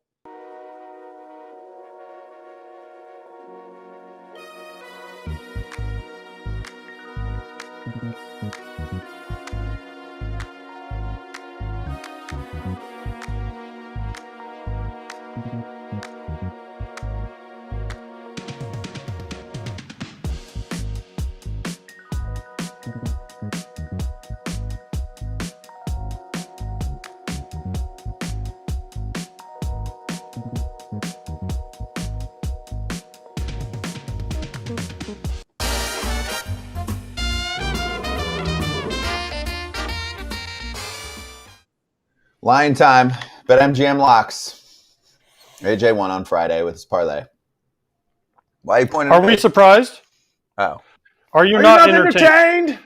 Seriously, are you not entertained by now? I am entertained. I'm proud, actually. I'm a proud teammate. That I don't understand why you're a hater. Definitely not a hater. I was on a heater up until Friday. You had a week. I had a week. I think that was my only loss Friday. I think I went 4 for 4 before that. Yeah. So Kratz Twins took an L, but here we go. Let's update Moneybags. And let's get Parlay Pap back into the mix. Some people were like, I miss Pap. I think he was only with us once last week, so let's get Pap in there. Good. FT fan, what's up? Parlay Pap coming to you. We got a doubleheader at Fenway Park today, so I'm working overtime. But I got to get y'all this parlay because it's a winner all day, baby. Here we go. Yankees money line. Then I got the Mariners money line. Miller, man, he throwing lights out. So Yankees gonna score a lot of runs today. So that's plus 163 or something. We're gonna lay 200 on it. We're gonna win just a bunch of money. So let's get that cheese. Whatever 2 times 165 is, I'm with you. Just a bunch of money. Yep. It's just a winner. Money. Yeah, it's a winner, so he's got to be. Did you see there was a picture of him with Gronk? Was there a concert with Gronk? I'm pretty sure. Kenny Chesney was in Fenway or that's Gillette this weekend. Then that's what it was, because it was him, Gronk, maybe a couple other VIPs. But good for you, Pap. Feeling good. Good luck on your lock, which was the same one that AJ put together on Friday. Same 2 teams. Was it? Yankees and Mariners. Yeah, but at plus 165, obviously different opponents. Yeah. So what do you got? I also have Bryce Miller today. Over 6.5 punch outs against Tampa Bay. Tampa Bay strikes out a lot. He punches out a lot. And then I'm taking, because Todd Zolecki was on here, I'm taking the Phillies money line against Houston. Wheeler's pitching today at home. Astros I know it was only in Baltimore, but they still had a late night there on Sunday Night Baseball. They had to get to Philly, probably a train or a bus, but still means you get in late, usually a little bit over history. The teams on Monday after Sunday night when they have to travel don't perform particularly well, and that gets me to plus 215. So I'm creeping up on that 2K, that Y2K. Nice. And that is a gauntlet, actually, these days, Kratz. You go from Baltimore to Philly. I mean, that's as tough as it gets. What do you mean, the teams or the travel? Yeah, the teams. No, not the travel. The schedule. I mean, sure. For a long time, that wasn't a thing, right? Baltimore was terrible for years. Philly before that. So that's a tough 1-2 punch. What do you have? It's a great train ride. I'm taking the over in the Cubs-Pirates game. It's Keller. I feel like it was a little bit lower because it's Keller and Tyone, but both of them in their last 7 starts have over a 5. I'm sorry, Keller's at a 4.86 ERA, and Tyone's got a 5.49 ERA. So I'm looking to get some scoring early in this game, and I'm going over 8.5 for minus 115. There you go. I got hooked on Friday, but I'm going to try it again with the Yankees against the Nationals.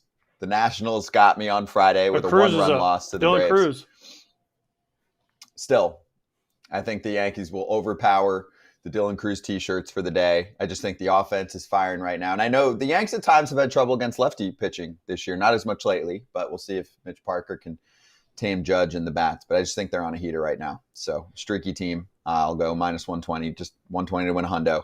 And then if you have the BetMGM app, then you get to play the swing for the fences game. If you don't have it, well, then you can get it and use the code FOUL. But once you're in there, You play the batter, you pick an area of the strike zone, and depending on what the result of that play is, you can get odds boost tokens, SGP boost tokens, parlay boost tokens. You swing for the fences with an opportunity to play each day, and all rewards expire in 24 hours. Gambling problem or concern, call 1-800-GAMBLER. We'll come back and slap and see if we can mix in this quote from Justin Verlander that was interesting from the week.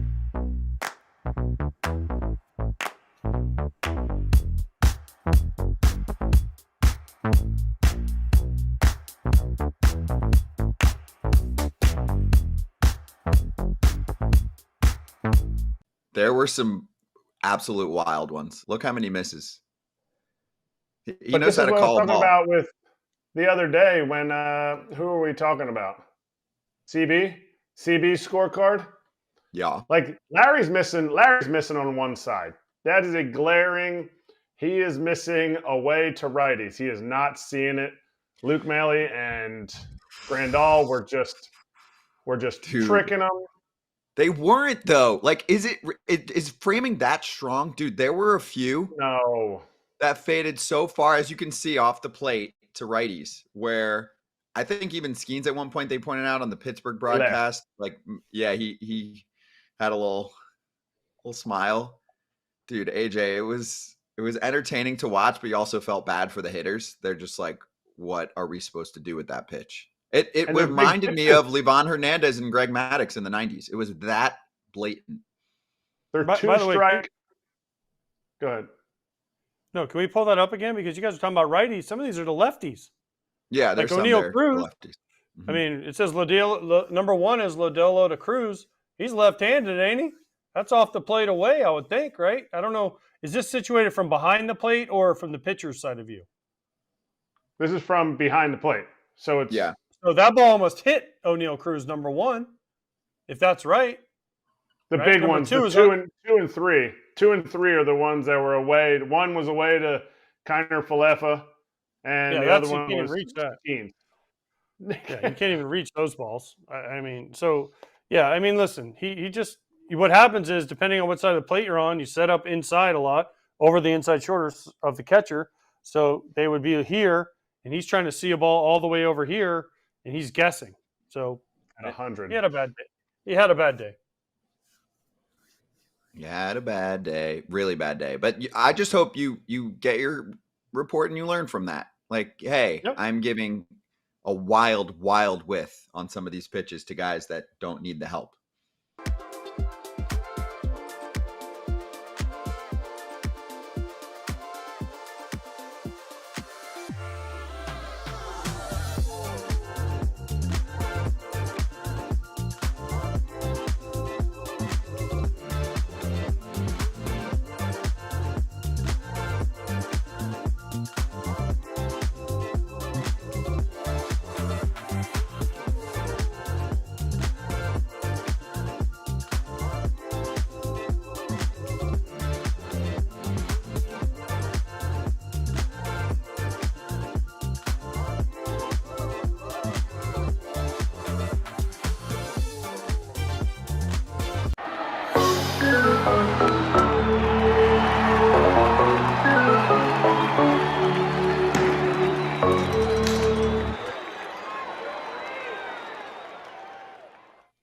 Let's slap one quote that we didn't get to from That's What He Said, so we can do it now. Justin Verlander on starting pitchers going deeper into ball games. He said, I saw some of the proposals that were out there. I think it's a conversation that needs to be had, quite frankly. The feel has kind of gone out of the game.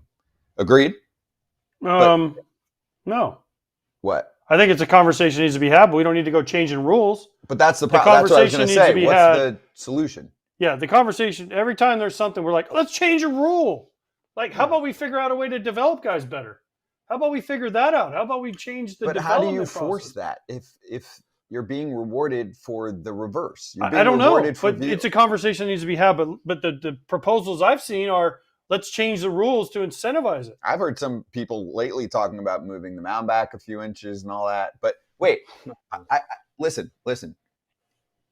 How do you fix something if there's no incentive to change, right? You're going to sit down with all the front offices and say, hey guys, we'd like to go in this direction. And then the front office is going to be like, cool, but whatever helps us win is what we're going to do within the rules. So thanks, but no. Yeah, you're right. We need to get some people that played maybe. But you can. Okay, let's say you get some people that played, and then there's still the front offices that are like, cool, beat it, because we're going to do it the way we want to do it, and we're going to have success with it. Doesn't there has to be some type of enforcement? I just hate when we just change rules to change rules. What if it's an incentive? What if it's like, hey, you lead the league in innings from your starters, you get an extra first-round pick. I don't know, something I mean, like something that. like that is better than being like, they have to throw 6 innings or you lose the DH. That takes value away from the DH, right? Like, because what happens if you have David Ortiz, who's one of the best, or Shohei Ohtani? Clayton Kershaw can only go 4 innings. He gets taken out of the game. You lose Shohei Ohtani for the rest of the game. If you don't have pinch hitters, do you really want pitchers hitting again? That's another point. Yeah. Like, see, that's why some of these proposals don't make any sense. But the feel is gone. I agreed with that part. The feel for it is gone because everything's scripted. And you can't teach. I'm saying from a strictly pitcher standpoint, you can't teach feel. You can't teach how to understand. And this is coming from a Hall of Famer. You can't teach, okay, I'm going to be able to manipulate this ball as well as you can teach throw it as hard as you can through that wall 15 times, and you'll be valuable. Mm-hmm. Hey, let's do Kratz hats. And also a reminder to everyone, we'll stay on for a few minutes. If you're watching on YouTube right now, subscribe to the channel. Although most of you do if you're in the chat. I think you have to. But anyway, what do you have? Baseballism, clearly. Got it on the back. And then just their standard, my guy walking away with the flag and pimp job to left. Old Babe Ruth, pimp job to left. Dumpy That's cutter, good. as Rowdy said. That was the Rowdy line, right? I mentioned it today. Right. It was. Wanted to make sure we have, I think we're at around 500 player guest spots since we launched. So things get a little murky for me at times, So anyway, good stuff. That's an A+, obviously. They're a sponsor of ours as well. We've got Dodgers territory coming up soon. We'll do a bonus few minutes next on YouTube, and then a hot sheet tomorrow after this show if you're watching on YouTube. So also get your questions in throughout the show in the YouTube chat. I know sometimes we'll do that during the breaks as well to be able to answer those. So see everyone on Tuesday, for those of you watching on Television or the Valley Sports app right now.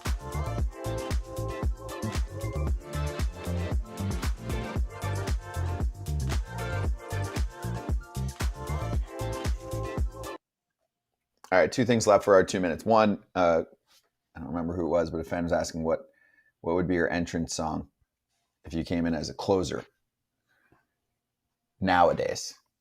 Because the question was posed to me, obviously. I don't know if you guys noticed, but many of those shows that are going on now in the 9th inning involve some pretty heavy electronic dance music. Yeah, definitely, something, Sandstorm obviously is a classic, something like that. Yeah. Where you it's got to be something that gets the crowd involved. What was it? Let the bodies hit the floor. Yep, that something one's like good. that. That would be a good one. But the thing is, yes, that's good. So I would blend. I mean, maybe I'll play this for you guys at some point, but Zed's Dead is a group, a DJ group that I listen to, and they go hard. And there's like it's called Shady Intention. So I was putting it in there, but there's a certain edit they do at a show that I'm like, the place would go insane. Yeah. Because it's got both. It's got like almost, it's not punk rock or whatever. It's bass music, but it brings a little bit of like craziness into it. And that's what you want. You want people to go nuts. When they turn the lights out and they do a light show and Scott's, doing other things. Sandstorm was a great call. If you're the closer, you can get with the type of music, one of those bands, and you can get, if you like EDM, get them to do something. Get them to do something just for you that will get the place hype. That you're like, that's it. Yeah. You can do it. You can do edits too. Like someone can kind of mix something up so that they can speed up beats per minute. Like you want it to be nuts. So, and then let's finish with the pup that went viral on, I think it was Friday. We posted on our FT account. It was going all over because the pup had to go and it's, in training. So there were some issues. Did you see This was awesome. Clearwater? This is absolutely pup? Awesome. Yeah. I love this. Is this one of those dogs that brings the bat? Yeah, he's supposed to get the bat. Okay. But I think it's a she. I think it's Lily is her name. She forgot the bat. And then dropped it. She had something else to do. Yeah, she dropped the deuce right on. And the best part, the pitcher that was warming up never even stopped warming up. First of all, watch. No, forget the bat. No, we cut it off. Of course. Way to go, Claude. She had to go drop a catcher behind the mound. But the best part was Old number 2. the pitcher warming up never stopped warming up. He was just like, Time- Would you have stopped? Time hell limit. yeah, I would have Track him stopped. and I would have what been the like, heck's going on? I would have been like, Mr. Here we go. Umpire, sir, what am I supposed to do here? Watch, the pitcher, first of all, that guy runs away from the dog scared. Yep. And then watch, the pitcher throws, catcher throws it back to him. There, the dog's dropping a Kratz. And Wiping his pitcher doesn't Pierzynski. even- watch. Doesn't even stop. Nope. Doesn't even look back there. You'd think you'd smell something. Look, goes back for seconds. That timer's changed the game, AJ. Timer's changed the game. Seriously. Pitchers are locked in. Seriously. You guys probably haven't dealt with this much, but as a longtime media member, there are certain ballparks you go to where they're like, don't touch the grass, don't touch this, don't touch that, yeah. right? This dog represents all those people over the years and says, oh, I see your nicely cut I'll grass, do whatever I want. and I'm going to drop a shit all over your grass. And by the way, Watch I know out for we're the Cardinals. going off field, Yeah. but the Royals are playing the Guardians right now. If the Royals sweep this doubleheader today, they're one game back A first. of the division. Of the division, yeah. One game, and they're winning the first game. Yeah. The Woo-hoo-hoo! AL Central. Talking about Kratz is tightening up. Woo-hoo, baby. Mm-hmm. NL Watch West out is for the- not as crazy, but pretty close in terms of interesting division races. Twins So- are right there too. Yep, Twins on that. So that's a 3-team race. But Dodgers territory, Clint and Alana taking over. Just stay here. You don't have to click anything. We'll just flip it right over to the Dodgers territory YouTube channel. A lot of people in there for the last show. Check it out. I'll be in the chat. See you Tuesday. Watch out for the Cardinals horses around the track, too.